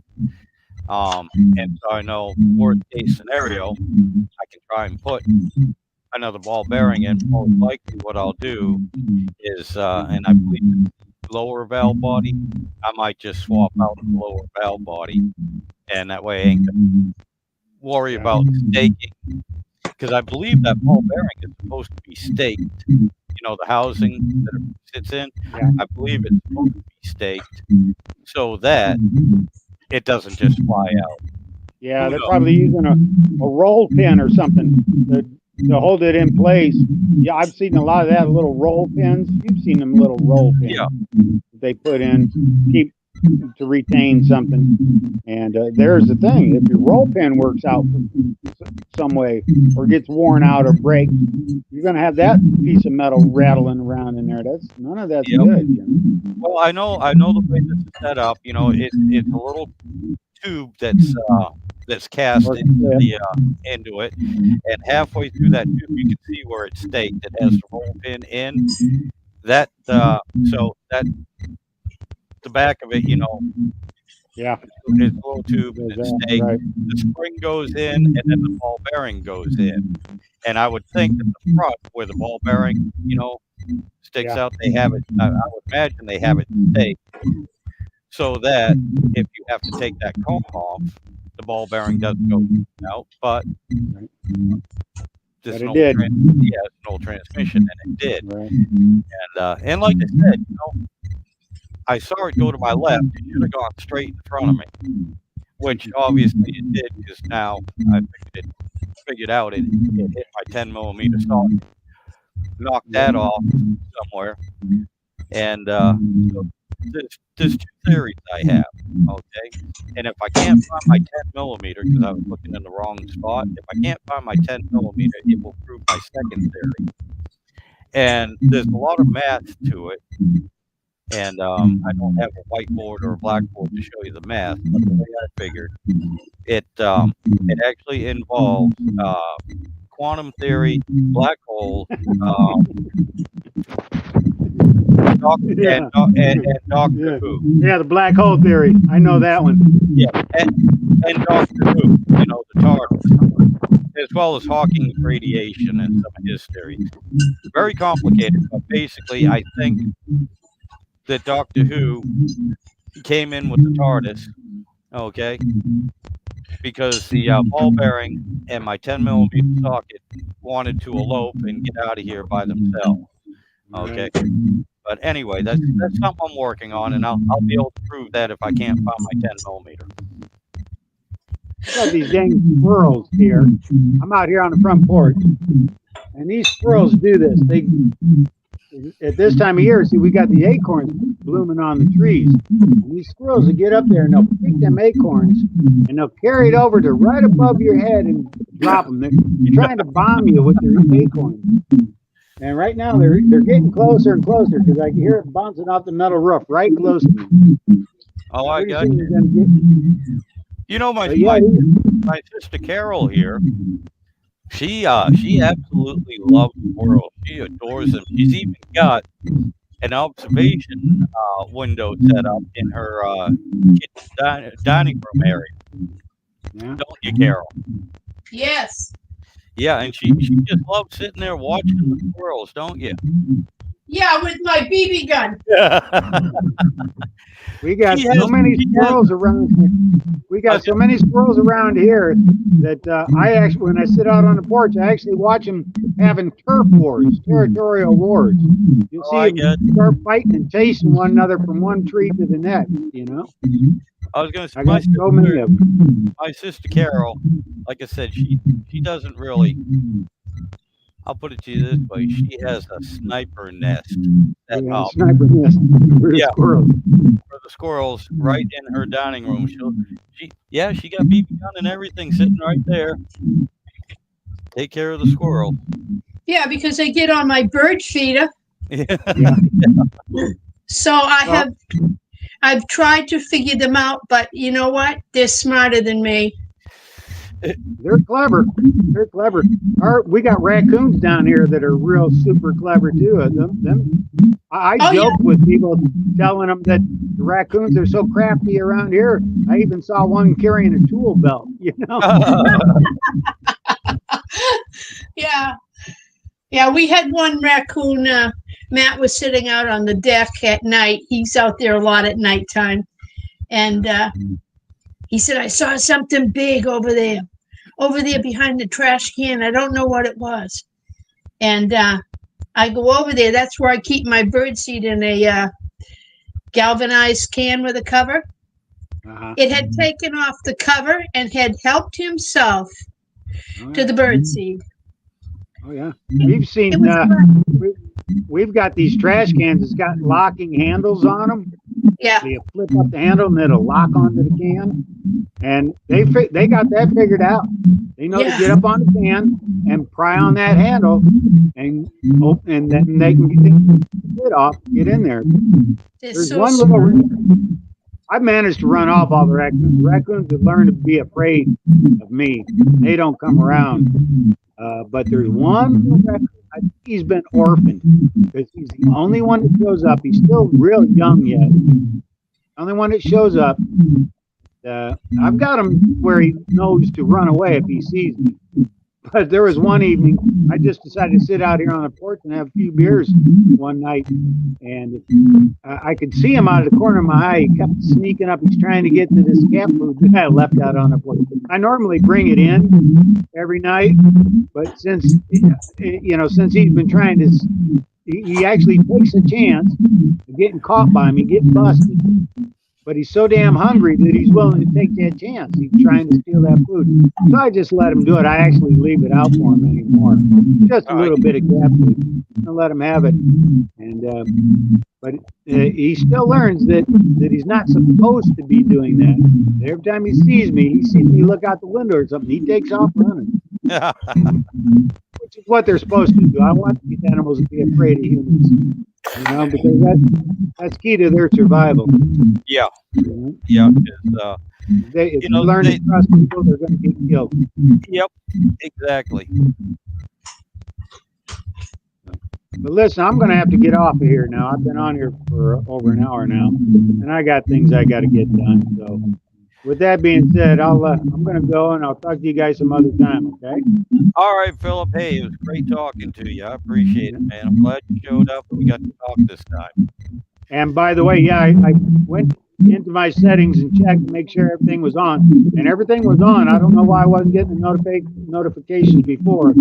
And this time I was watching for you, and it popped up with a message that I still had to click on the notification, even though I got you set up. So I don't know what that's all about, but so I didn't miss you this time. But, and so long as you're going to come on every Sunday morning, I'll make it a point to be watching for you. Yeah, like I said, it's kind of hard for me to schedule one. So Yeah, well, I like, understand. yeah, anytime I schedule a live, something pops up about 20 minutes before I'm supposed to go live, and I can't. Yeah, Right. So right. Well, with that being said, I'm going to let you guys go, and we'll see you next time. Okay? all right, buddy. You have yourself a good weekend. You take care. All right. Bye now. We'll see ya. Well, Carol, Yeah, honey. I hear you. I can hear you making stuff in the kitchen. What you been making? Oh, I tried going in the other room and do some of my stuff so you wouldn't hear me. I'm sorry. No biggie. I'm making peppers, onions, and scrambled eggs and taters and toast. And I've got the most beautiful peppers. I've got red ones, green ones, yellow ones that are starting to turn red, but they look purple. I mean, they are just beautiful this year. And so I'm cutting them up. I want to freeze them up for fajitas this winter. Oh yeah. And they're just so pretty. And yeah, I've got my onions and my potatoes in the frying pan now. And Matt came up earlier and he opened up a can of corned beef hash, so I was watching that for him. And that came out pretty good. Okay, yeah. He's figured out how to cook up the corned beef hash without it sticking to the pan. Yeah, evidently. Awesome. It's Is he crispy using the and cast nice. iron? Cast iron, that's all we use. Yep. Awesome. So what was I going to tell you? Oh, I want to know, how'd you make out? Did you get any rain from that storm, that hurricane? Oh yeah. Oh, you did. Yeah, I'll tell you what. Matter of fact, I was working Friday. That's when we got hit pretty good. Yeah. And Chris, of course, Chris was worried about me a little bit being out driving the truck and everything. Yeah. And so she gets a hold of me. She goes, asks how I'm doing and everything. And basically, I told her, I said, "Well, hon, I forgot my floaties, but not to worry, because due to my military training, I still remember how to make an improvised flotation device out of my pants." So, out of your pants? Yep. Fill them with air. You can inflate them, tie the legs and everything, and you wrap it around your chest, under your arms, and the upper part, the waist, and everything. If you do it right, it can be a little bit of a headrest. But anyway, yeah, I want to see that in the swimming pool. Oh, yeah, I've had to do it. That was, like I said, part of my training. So anyway, I told her that. Her response was, Carol, please, she said, please don't tell me you're running around in your boots and underwear with your pants inflated and tied around your chest. Okay. Why? Well, think about it. I'm at work, it's flooding. I don't want to think about it. Yeah. Well, I told her, I said, no, honey, I'm not. I took my boots off as well. Oh, boy. Yeah, well, we got rain before, but we didn't get anything from this storm. I got you. Yeah, no, we basically got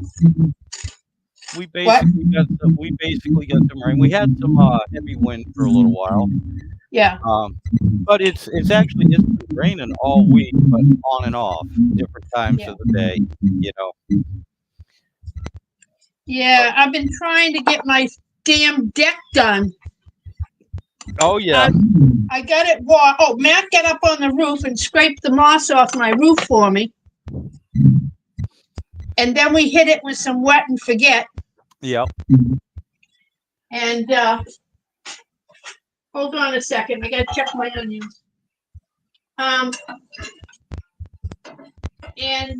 that was just and we haven't had rain and just a couple days ago. We had no rain for like 28 days. Oh, no kidding. Yeah, it was awful. Well, it wasn't awful, but I mean, my garden, I had to water it every day. And just recently, I haven't had to water it for 2 or 3 days now. I'll put it to you this way: here in Virginia, Carol, since springtime, Yeah. and honestly, since I put the pool up, I've only had to add water to it out of the hose once. Yeah.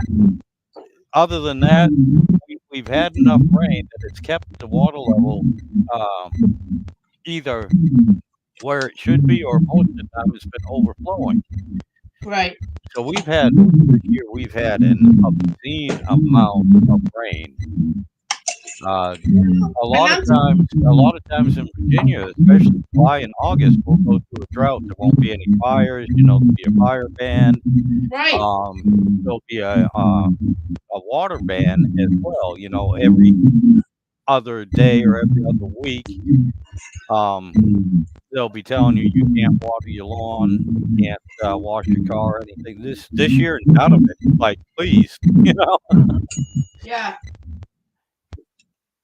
Well, you know what, Matthew is a very neat cook. He doesn't spill a damn thing. I can clean my stove the night before, get it sparkling nice, not a speck of anything on it, and just cook one thing, and I have it a mess. Oh, Must mean I'm a good cook. Yep. Yeah, I do the same thing. I can't help it either. Oh, I've got potatoes on there. I've got hash on there. Just for my, a little bit of cooking here. Maybe the pans aren't deep enough. I need a deeper cast iron. I have to cook my stuff in my what do you call it? Dutch oven. Yeah. Yeah. Well, hey. Excuse me. Yeah. I have an old Burlington stove range cast iron skillet, and they call it a chicken fryer because the sides of it are about 3.5 inches deep. Yeah, that's a good idea. And it's the same size, a 10-inch skillet, so I mean, all the my cast iron cover fits on it, and so do all my other glass see-through covers that I use on some of my other just regular cast iron skillets. So it's all the same. Yeah. I can't wait. I'm waiting for my taters so I can sit down and have my toast and my eggs and peppers. Oh, the peppers are so pretty. Oh, I gotcha. Yeah, I sent you a picture of your father's lantern. Yep. And, yeah, Matt says there's no mosquitoes, but I think just for the light, I'd like to see it lit. You know what I'm saying? I haven't seen that lit. Yeah, here you go. What's that? That if I can find out what the camera is. Yeah. That's it. Isn't that pretty? Yep. I was going to clean it up. Matt said, no, you're not supposed to clean it. Because it's an antique. You can clean it, but, just wipe the dust off of it. Just wipe it down. Yeah, don't paint it or anything. No, they're worth, to a collector, they're worth more money the way it is right now, believe it or not. But you know what, Carol? What? It's your damn land to do with it what you want.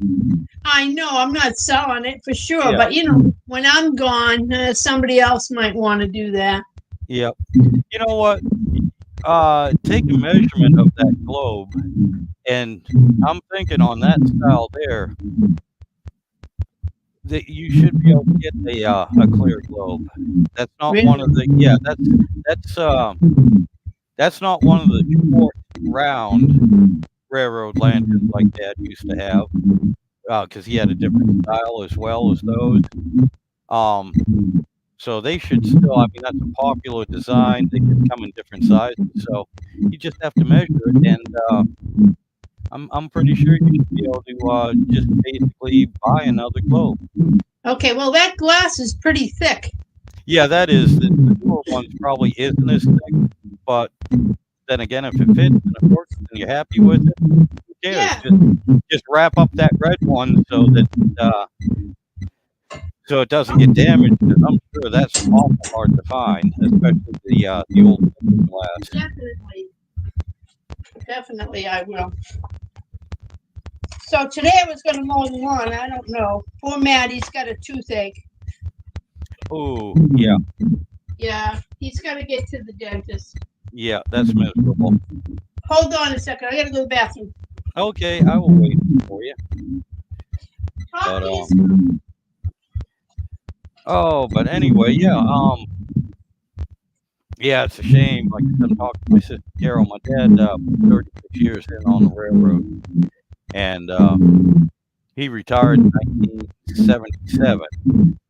So a lot of the old railroad lanterns he had all different styles, all different types.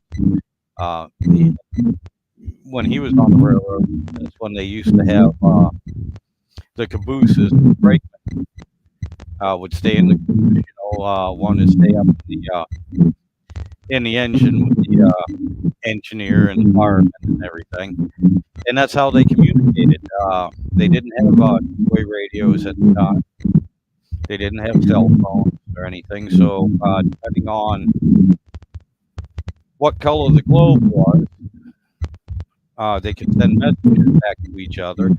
And then when they went to the electric lanterns with the big 6-volt batteries, they would use like almost like a Morse code, and that's why a lot of times you see them also swinging the lantern, because different movement meant different things too. I can't get too exact with it. I was a kid, but God, I do, and I remember going to work with my father, and sitting up in the engine, running the engine. The engineer let me get up there and operate it. But a lot of times I also remember staying in the booth, especially in the wintertime. And they had an old coal stove in there. Some of them had running water and a toilet and everything else. And when I was a kid, this is before OSHA really came along and did anything. And I'd spent many a night, many a time in that old booth. And as a kid, I thought that was great. That was awesome. Now I have a question. Yes. Is that a brakeman's light? That one, no, that one's just a hurricane lamp. The brakemans, the ones that Dad used, they were. God, I don't even know if I can look up a picture of it, and it's hard to explain. They were shorter, Yeah. and they were round, and they didn't have the metal handle like you see the metal frame coming up around the top. Yeah. And they had they did have I saw that one has a steel carry handle, that folds down and everything. Yeah, this one does. Yep. But the ones we had, they were shorter and they were mostly round and carried by the handle. And like I was saying, you would take it back and forth or side to side. That meant two different things. And depending on what color globe was in it, would also a lot of times mean a different thing. That's why he had clear, red, amber, green. What did the red one mean? I don't know. It's a shame, Carol, but I can't remember, and I know Dad told me, but okay. I just can't remember. All right. We can find out. Everything's on Google. Mm-hmm. Yeah, and I know they they all had a little bit different meaning, and they used different ones. Then, if you remember the old battery operated lanterns that he used to have. Oh, with the big square battery? Yeah, with the big 6 volt. It had 2 bulbs in it and everything. And They that, still sell those. yeah, yep, Yeah, I've seen them. yeah. And he had a whole bunch of those old ones too. Wow. But and of course they changed the signaling a little bit, because you didn't have the different colored lights. You just had a plain white light. But that's how they used to signal to each other. 'Cause, back then, Dad was a brakeman. Yeah, And that's what I was thinking, that this red light meant stop or something. it might have, probably. It probably didn't. The green one probably meant, everything is good to go. And it also depends which way it was moving. If it was going forward and backwards, Yeah. that And probably maybe, meant okay. And if you went side to side, that meant stop or slow down or whatever. I don't right, know. It was probably very simple and obvious, but I don't know, so I don't want to say for sure. right. I get it. Huh. But it was interesting. A lot of the old paraphernalia Oh, yeah. that he had from the railroad, a lot of the old stuff. That was really interesting.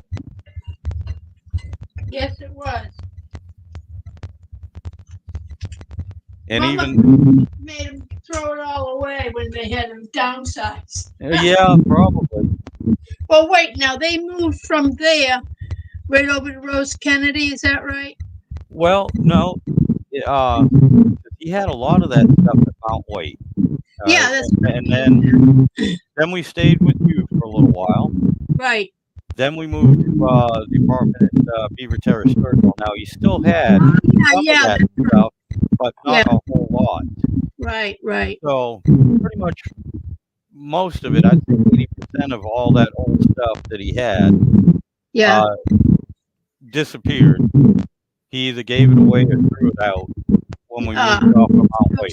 So sad, huh? Yeah, yeah. Well, you think of it, at the time, the stuff wasn't that old, comparatively Right. speaking. There was Right. still lots of it around, and when you use something on a daily basis, especially if it came from whatever job you had, you kind of take it for granted. You don't ever think I that know. you use anything.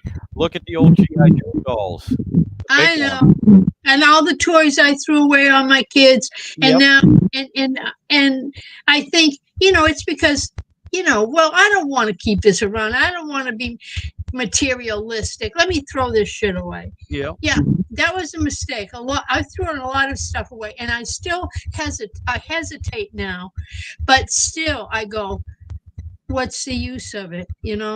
Oh yeah. You can't keep everything. You can't keep everything. So, but there was something I was going to ask you. What the hell was it? I don't know. Claude went on Franklin, free things in Franklin, and he got me a pasta machine to make pasta. Oh, no kidding. Yes, and I went to all the stores around here. They don't have them. They said I might get one in at Christmas, and I looked everywhere, and I went on Google, and I didn't know what I was getting because you can't tell. I Right. mean, and I hate doing Amazon business with Amazon. So he got me that. Oh, I know what it was. I wanted to say that license plate is 100 years old. Oh yeah. Yeah, when I looked at it, I said, "It's 19." Does it say 1924? I will have to look at it again. It's out in the shed right now. It's hanging up on the wall. Yeah. So if it was 1924, would that make it 100 years old? Yeah, because this is 2024. Yeah, that's roughly 100 years. It says 1924. Yeah. Yep. Oh my God. Dad be 110 years old now. Oh, don't tell me. I know, honey. Yep. I know. I know. Well, we'll see. I'll see him before you. Well, I don't know. It depends how bad I piss Chris off. I might see him first. Oh, it should keep you around. Yeah. Should keep you around. Yeah. She's already told me I wasn't going to get away from her that easy. No. So, I don't know. Let me go check. I'm just going to stick my head out the door, see if that lawnmower's out there. I think I can mow the lawn today, but because it's overcast. Hold on. I just want to take a peek. Yeah, no problem. No problem. Yeah, but my grass has been too wet all week. Oh, no. Lawnmower's not out there, but that's okay. He's got to eat his breakfast anyway. I gotcha. Boy, this looks like a good breakfast. Oh, it sounds like it. Sounds like it'll be a good breakfast. I got a nice, I was thinking of Mama too today when I was making the peppers and the onions and the egg. Yep. I was thinking, I think of her all the time anyway. Oh, I got you. It's a cosmic connection. I'm telling you. Because I hear her telling me things all the time. And I don't know if it's, I ask too. I talk. They say you got to do that. Because there is a cosmic connection. And you are connected to everything. Oh, yeah. And your words are very important. And that's what these kids are going to be missing out on because they text everything. Oh, geez, yeah. And, when you think about it, and the word was with God, and the word was God, and everything was created through a word. No, I'm not saying, like us. I can't comprehend the whole thing, but I know it's vibration. When you speak, you're sending off vibrations. Yep. And they show that with speakers. Have you ever seen the effect of that on water and on sand? Well, here, check this out. Yeah. They found this out by accident. Yeah. But a lot of ancient pottery. Yeah. As they were making it, and especially the ones that they had on a potter's wheel, you spun your foot and everything. Yeah. Some of it they would take a brush, and they would put designs and Oh, I know what you're gonna say. It's like a record. Exactly. And yes, I saw that. Yeah, as an experiment, and they were like, it recorded their conversation. Right. You could, it's not high fidelity or anything, but you can hear their voices. You can hear sounds, yeah. And now they're connecting things to plants, and plants send off vibrations. They send off sound. And so you talk to your plants, you're sending them. I'm telling you, there's so much we don't understand, but information is coming. Oh, yeah. And probably they don't want us to have it either. But speaking of Ma and everything. Yeah. You do remember the big square cast iron pan that she used all the time? Well, I remember some of them, yeah. All right, well, hold on a second. I will be right back. Hold on. All right.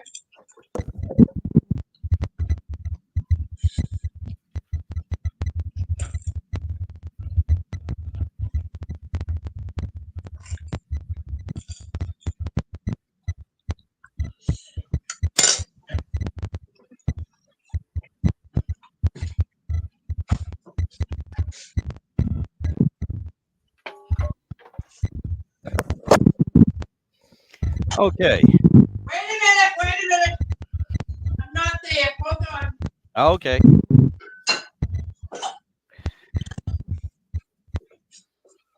Matt, come eat your breakfast. Oh my God, these peppers are so sweet, Mark. You'd think I added sugar to them. Okay, I'm back.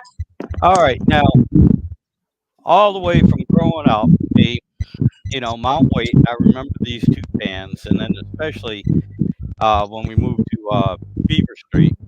Yeah. These two pans were always on the stove. They never got put away. They were Okay. always Now I on the remember. stove. I remember. Yep. Okay, here is one. This is a Wagner. They're both Wagnerware. Yep. This is a Wagner. Let's see if you can. Where the hell is mine? There we go. Yep. Upside down. Wagnerware. All right, this one here. Now, unfortunately, this one has a crack Oh, in it wow. right here. Wow. It has. We still use it. Still Yeah. use it though. But this one we don't use it that much. 'Cause I have like 6 other uh, round frying pans, same size. Um, but this is the one I use all the time. Wow. Yeah. This one here, and what's nice What? is that this is Wagnerware as well. Um, you can barely see it because all this carboning on it and everything. Yeah. I've never stripped this one down. Uh, Yeah. I clean it, but I've never stripped it back down to the bare metal. So as far as I know, this thing's got almost 60 years, worth of seasoning on it. Yeah. But anyway, it's nice because I can't help myself. Every time I'm cooking with this, immediately, whether I want to or not, I get flashbacks. See mom and dad, and all the meals that they cooked in these pans and everything, and I still get to use it. And eventually, I'll pass them on to somebody too, and they're around and they bring back memories and everything. Right. It's nice.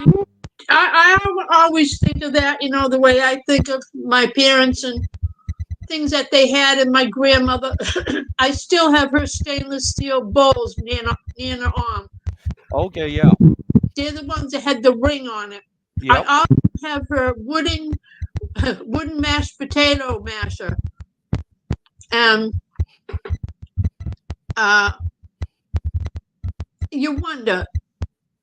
I don't think my kids will ever think of me with those things, with the same way. They won't. yeah.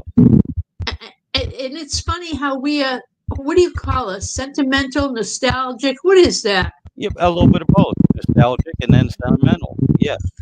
I don't think the kids today are. I really don't. Well, with that being said, I will tell you what. Okay. Chris's kids, my stepdaughters, they are because especially Amber and Heather in two different ways because they enjoy two different things. Now Heather loves camping, and being outside and everything, and she's always telling me, "Oh yes, I remember Mark was teaching me this. Mark showed me that. Yada yada yada." And we have the same interest in some of the gear that goes with camping. Amber, Amber's got 4 kids, and she's a homemaker, and she loves her cast iron. And oh yeah, she has her eyes on a lot of my cast iron here, and she will tell you, yeah, oh yeah, I remember you showing me how to use them, how to take care of them, and everything. And so yeah, it does because I'm the one that introduced them to both camping and cast iron and a few other things. I spent time with them, and I guess I influenced them, and they enjoy it. So of course, with that perspective, yeah, they do. They think of me, you know, uh, with those activities and those certain things, and it brings something to them that way, if you know what I'm saying. Yeah, I think And so. I think it's kind of cool. It makes me feel good anyway, you know. Yeah. And and if I don't know, it's just something makes me feel good, and that's the way I feel too. I just again, I like using those pans And even the one that the folks I didn't get from the folks and everything, I still, especially I got a couple that I got. Oh my God, yeah, I got two I got from Dad. One was an old Lodge 1940 vintage that he had, and that was one that he always took camping. That was pretty much one that we used all the time when we were camping, and hardly ever used it in the house. Um, and that's one with the fire ring on the bottom of it. If you notice that Wagner with the flat bottom, Yeah, you know, this here is all flat. right. And let me put these away, and I'll bring out that other one that used to be our old camping pan, and you might recognize it because these loggers are 1965 or so, 1960s vintage. I mean, these Wagners are 1960s vintage, so they're about as old as I am. Yeah. And the Lodge, though, is 20 years old, at least, maybe 25. Hold on a second, I'll show it to you.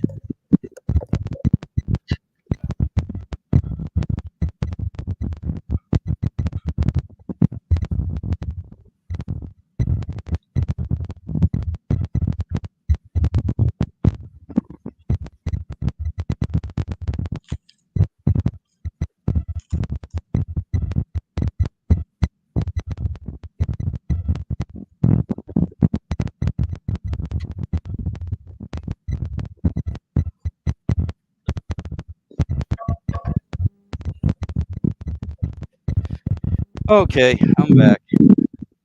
Yeah, this is what you call a Oh, uh, wow. three notch lodge. It has a notch here, a notch up here, Wow. and another Do, notch, and that's the fire ring on do it. they still make them? No, no, they Wow. changed it with the time. They still make Lodge pans, but they're Right. they're like the one I sent you, or like the two that I sent you. They're different. And this one's a little bit.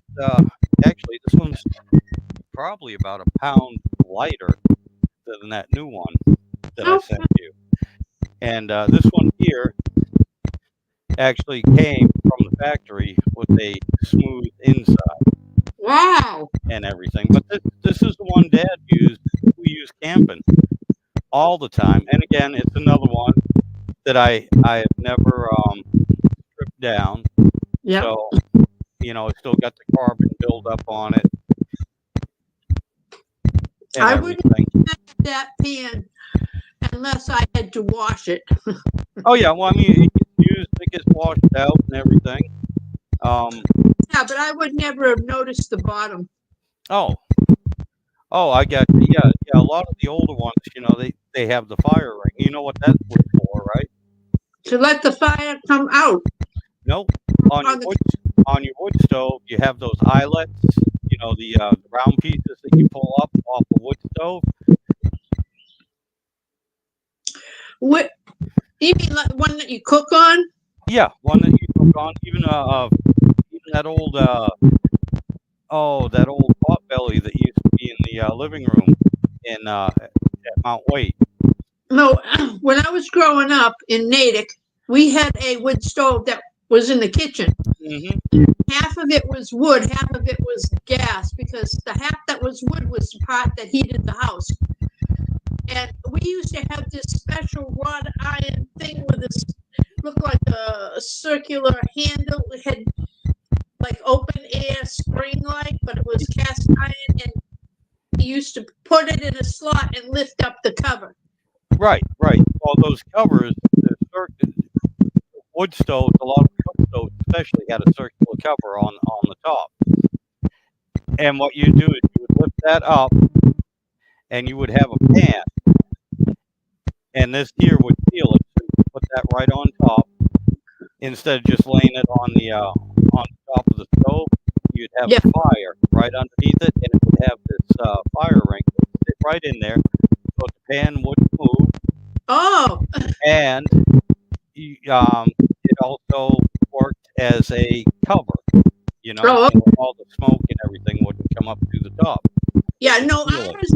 We had like uh, 4 burners on top of ours. It was a lot smaller than that. I gotcha. Yeah. Yeah, that's how we used to make our toast. We used to throw our toast on top of that and make our toast that way. Now, here's something too that confuses a lot of people. This is a 10-inch, just like yours. This is a 10-inch skillet, or 10 and a quarter, 10 and a half inch Okay. skillet, but it's called a number 8.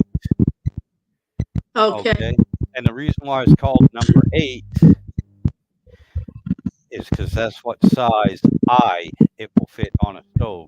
The Oh, stove, that one's got a ring too. yeah, well, it's the same one. Oh. It's the same one, but Oh, okay. the rings and the pans came in different sizes, I get it. Yeah. and a lot of the eyes on the stove came in different sizes, just like your regular stove. A lot of times you'd have 2 big ones and 2 small ones, Right. and so you would get a pan that would be a number 8, and that would fit one of the bigger ones, or you get a number 6, and that would fit in one of the smaller ones. Now I remember this wood stove in the kitchen because it had 2 little windows on the side that were made out of mica. Oh yeah, Yeah. Yeah. yeah. I don't remember where it came from, but we had one in the basement at Mountain Weight, and I got in so much trouble because the mica was flaking, and I was starting to pick some of the mica off. Oh, you little shit. Yeah. Yeah, well, I didn't know the stuff I was pulling off Oh, was I know. yellow and black, and You knew you shouldn't do it. yeah, 'Cause that's what was making it fun. yeah.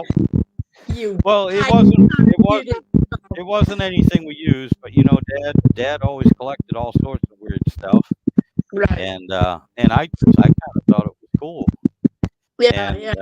I thought I was cleaning it because as I was pulling off all the outside stuff, it kept getting clearer and cleaner. Yeah. Yeah. Sure you did. Yeah, never thinking that I was, making it thinner. Yeah. You're going, what the hell is this? Let me investigate. Oh, wow. Look at that. It just Yeah. peeled off. Oh, look it's getting clearer. Oh, maybe I better stop now. Oh yeah, I did before I got too much of it. Yeah. Oh, yeah. Oh, yeah. I knew you. Yeah. I knew you, that sneaky Pete. Oh, God. Yeah. Well, I mean, Did I tell you I keep getting bit by damn spiders? I think I got to get some spray. But Matt won't let me spray. And I got bit by a spider, and I ended up with cellulitis on my yeah, arm. you tell me about that. Yeah. I took care of it. Home remedies. Yep. It worked. Garlic and an onion concoction that I made a few years ago that was black, and hot organic black tea bags, as hot as I could stand it. Yep. And nothing came out of where I got bit because it was never really open. Right. But I wish I could help Matt with his tooth, but if your father was here, he'd just pull it with his pliers. Oh my God. Yeah. Or one of the old, and this is another thing that's missing, and I don't know where they went. But you remember the old irons? Yeah. That we used to use with store stuff, basically, especially at Mount Weight. I got a mini one, a little Yeah. tiny one. But I remember him throwing something over a door and pulling out his goddamn teeth. Oh my That was one of the old irons, one of the bigger ones. God, how could he do such a thing? Holy Yeah. Oh God. Yeah. He ended up doing it that way because he had tried tying a string to his tooth, or actually a fish line to his tooth, and then to the doorknob, and he tried slamming the door shut. Yeah. And that wasn't working. No. So he ended up, like you said, he would tie the old heavy old cast iron. Oh God, I know, and I know where he did it. He did it in Mountain over the bathroom door. I know that. Yeah, blood all over the kitchen, all everywhere. Yeah. Oh my God. That. Oh God. And I can hear Mama now. She's probably doing exactly what I'm doing. Oh God, Yeah. Yeah. Dan, what the hell are you doing? Oh God, the poor thing. Yeah. Well, I mean, It think worked. yeah, it worked, but think about it too. How much agony and pain have you got to be in Oh yeah. to do that and I go, no matter what, this feels better than dealing with it, you know? No, you know what? Yeah, exactly. I read or heard a long time ago the toothache pain is one of the worst pains you can have. Yeah.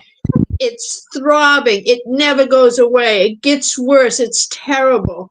And yeah, and well, most people go to the dentist Yeah. and have it pulled. But I guess if you can't wait, Yeah, that's what I'm saying. You know, sometimes it just wears you down too as well. The pain itself might not actually increase, but it feels like it does because it's just oh yeah, constantly there. yeah, yeah, And you so can't relax. You can't get any kind of relief. relief at all. No. Yep. Poor. I feel bad for anybody who has a toothache. I remember Doug, and he used to drink straight vodka just to see if he could numb it. Yep. And that was not a good idea. Well, see, here's the secret between any type of alcohol like that. Yeah. You're not supposed to swallow it. You hold it Yeah. in your mouth. Exactly. Okay, and then you spit it out, Right. and it usually gives you about 15, 20 minutes worth of relief. Yeah. Then you take another shot, you hold it in your mouth, and spit it out. You don't sit there and drink the whole fucking bottle. I know. Well, they got no pain after that anyway. Yeah, you do. You just don't care. You forgot about the tooth. Yeah, I know. Mama used to use oil of clove. I remember that. Yep. But I don't have any for poor Matt. I said, you make the appointment. I'll get you to the dentist because, like I said, poor Doug, he did that. And I go over, he'd be laying on this couch, and all I could smell was vodka. And I go, what the hell? And I said, that's it. Income tax check coming. We weren't even married. We were just dating. He should have known. He should have known I was bossy back then. Income tax check coming, Doug. Okay, I got it. Guess what? You're going to cash it. You're going to give it to me. And then I'm taking you to the dentist and you're having your damn teeth fixed. Yep. So he did. He let me do it. I wish Matt would let me do it. He will when it gets bad enough. Oh, yeah. Yeah, poor thing. Yeah, well, what you should do is just get some fishing line and tie it around that. I'll get that little iron. Yeah, get tied around the iron and go, here, Matt, you have a choice. Dentist, or we'll take care of it at home right now. Right. Oh, God damn it. I can't imagine. Oh, and you know what, though? It's over. I hope he only had to do it once with that iron. I hope he only had to do it once. Oh. That's like, I had this ganglion. Have you ever had a ganglion on your wrist? No. It's a bunch of nerve endings that all get together and form a bump. Yep. About the size of a marble. And you can't move your wrist a certain way, or if anything touches it, you go, oh, Jesus, it's horrible. And I remember working at Bethany, and I was having a hard time carrying the trays the certain way I had to hold my wrist. And Dr. Jangi, an Indian doctor, he was there at the time. And I go, Dr. Jangi, what is this? I said, please don't touch it. So what does he do? He takes my hand, presses it on it with my thumb, his thumb. I'd say, Jesus, I told you not to touch it. And it rolls around because it moves, He knows it's not bone. He goes, it's a ganglion cyst. And I go, oh, God. I said, how do I get rid of it? And he goes, well, you go by that horse farm on your way home in Holliston? I said, yeah. He goes, well, you can stop there and you can get a piece of the horse's tail. And you can thread that through a needle and thread it through that ganglion cyst and tie it off. He goes, that'll get rid of it. Or you can go home and put your hand on the table and get a big medical book and whack it. So I decided I would try the book first. Yeah. So I went home and I had the weekend off. I said, but I got to go to work. I got to go to work Monday. And I don't know if I can do this. So I put my wrist on the table. And it's on the inside, by the way, of the wrist, right below where your thumb connects to the wrist. Okay, yeah.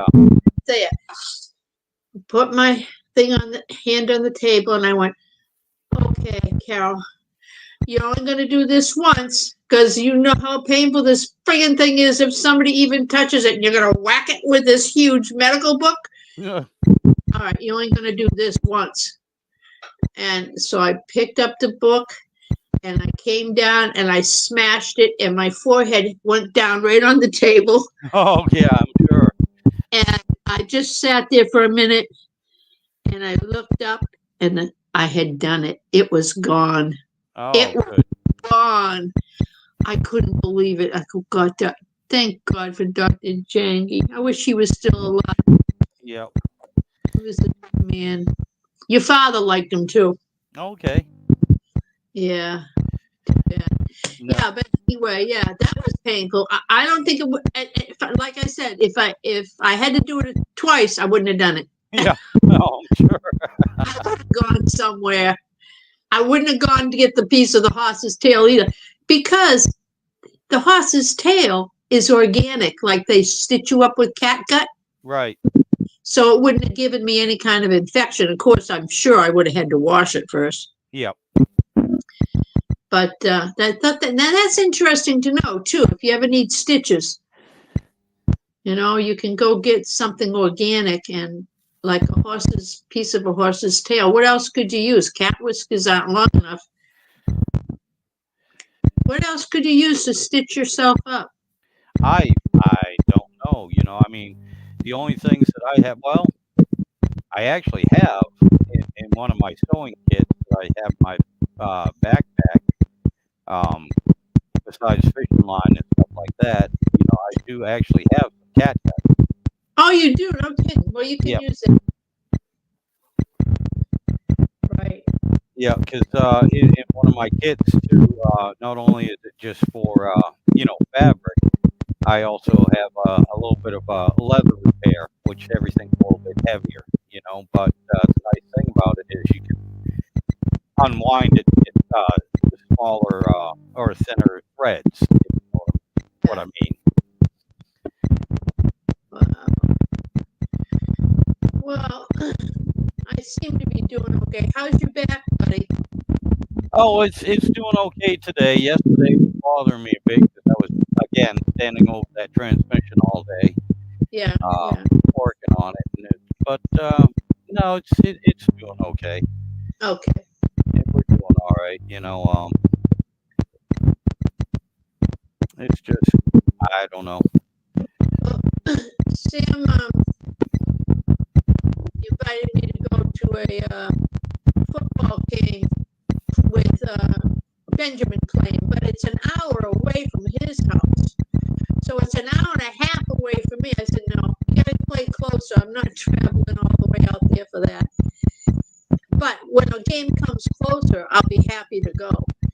And so he says, well, there's one in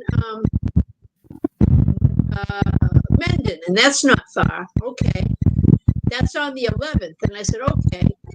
I said, well, I'm not sure, but I got the guy coming to chop up those trees up down back. And I think he said it's on the 11th, but gee, I don't think he would come out on a Saturday. It turns out the 11th is a Friday, so I can't even go to that.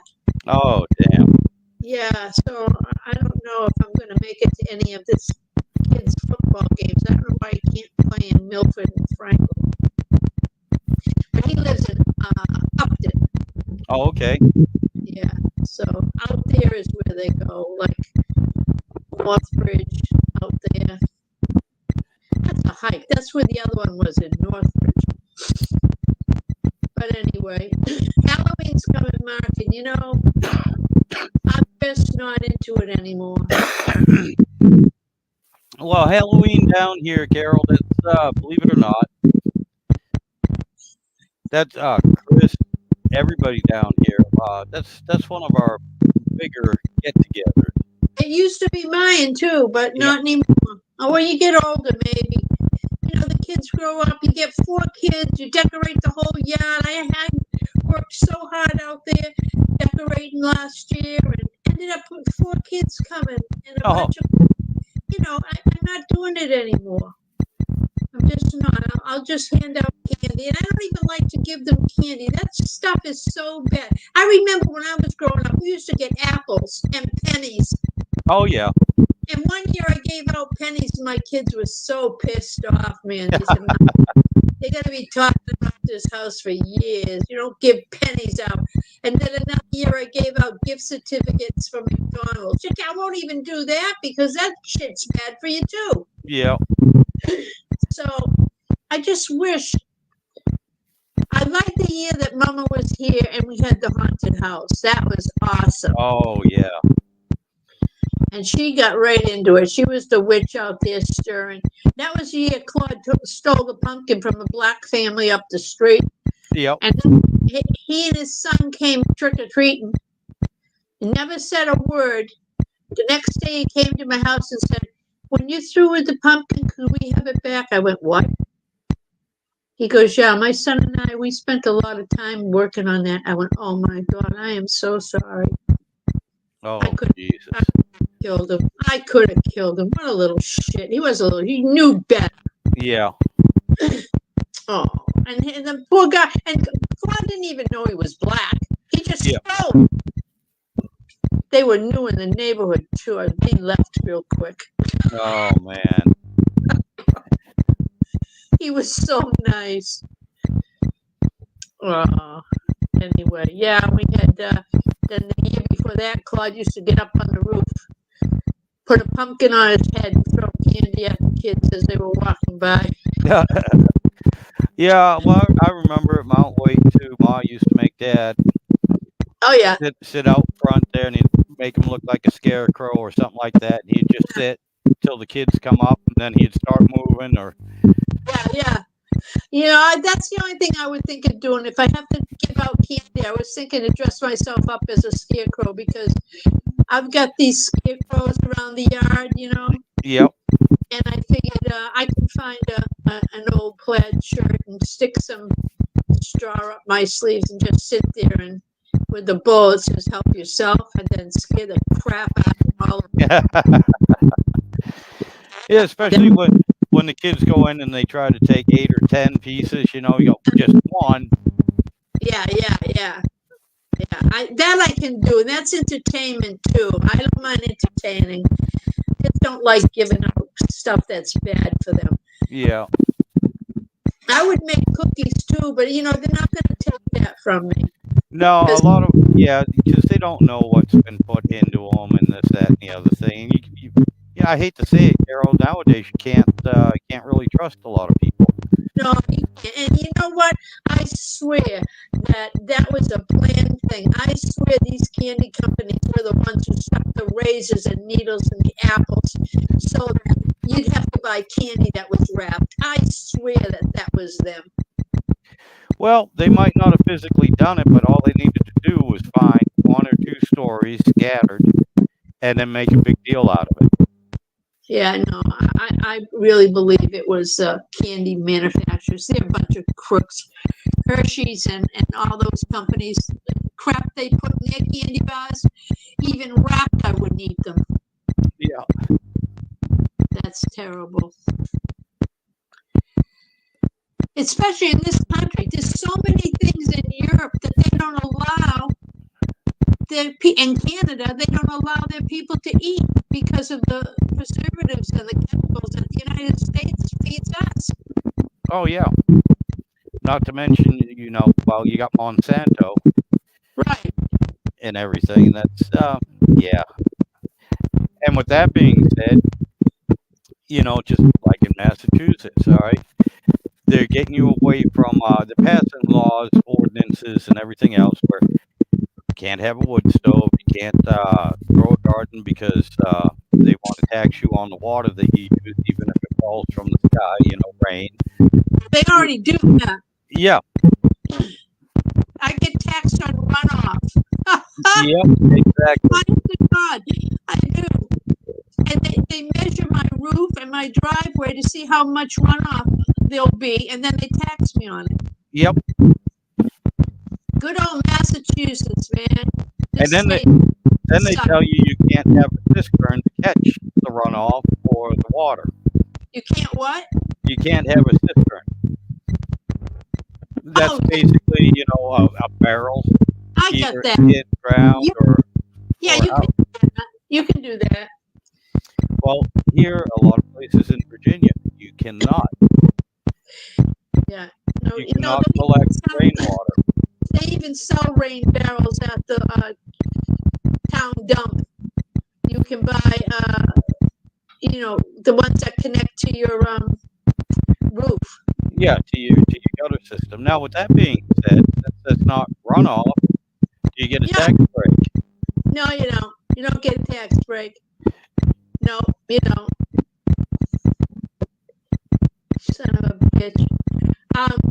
And you can make a stream too in your front yard and have it go, but you won't get a tax break for that either. Yeah, no, this, and now they just passed it.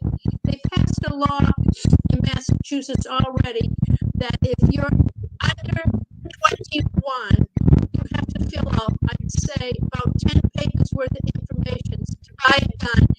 And the only gun you can get is what do they call the one when you put the bullet in and you pull the thing back and push it back in again? Well, that's single action. Yeah, you can only get a single action, and no handgun, and no automatics. These are the things that you can get in Massachusetts now. If you're Yeah. under, maybe. So I'm sure they'll find something wrong with you, so you can't even have that. Yeah. But anyway, I wish I knew if it was going to rain. Well, Matthew just got up. I'm going to have him bring out the lawnmower. I got you. Well, I've been on here for a little bit over 2 hours, and I got stuff I got to do, so I'm gonna get off. I'm gonna end this one. Yeah, is Chris yelling at you? Is he holding the frying pan over your head? No. I still have control of this one, but That's self-defense. exactly, because you've already seen her armory in the kitchen. All right, get going. I got to get going too, but it was nice coming on. Yeah, it was great having you. It was great talking to you. Yeah. All right, baby. All right, we'll see you next time. I'll talk Okay, to you bye. later. Love you. All right. Bye-bye, honey. Bye. Okay, with that being said, guys, I'm gonna end this live stream here. Like I said, I do a lot of these just for fun. I enjoy it, and I never have any set topic that we're talking about or anything. And I actually don't have a set time, although I try to do it sometime on a Saturday or Sunday morning. But I just kind of wing it, and we see where things go. And I have a good time anyway. I hope some of you find this entertaining. And a lot of times there's a lot of good stories, a lot of bits of information and stuff that comes out. But with that being said, too, I really do appreciate all my subscribers. Thank you all. Thank you. And if somebody, if anyone ever wants to pop on, I always have a link. I forget to mention it a lot of times, but I have a link in the comments, and I can have up to 6 people on here at the same time. And anytime somebody wants to hop on, I mean, you're more than welcome. Other than that, guys, I'm going to call it quits. I got stuff I got to do before the missus gets mad at me. And y'all have yourselves a good weekend, and hopefully I'll be on here again next weekend, and hopefully I'll try and get some more videos up this week. But y'all take care, and thank you for putting up with me. We'll catch you next time.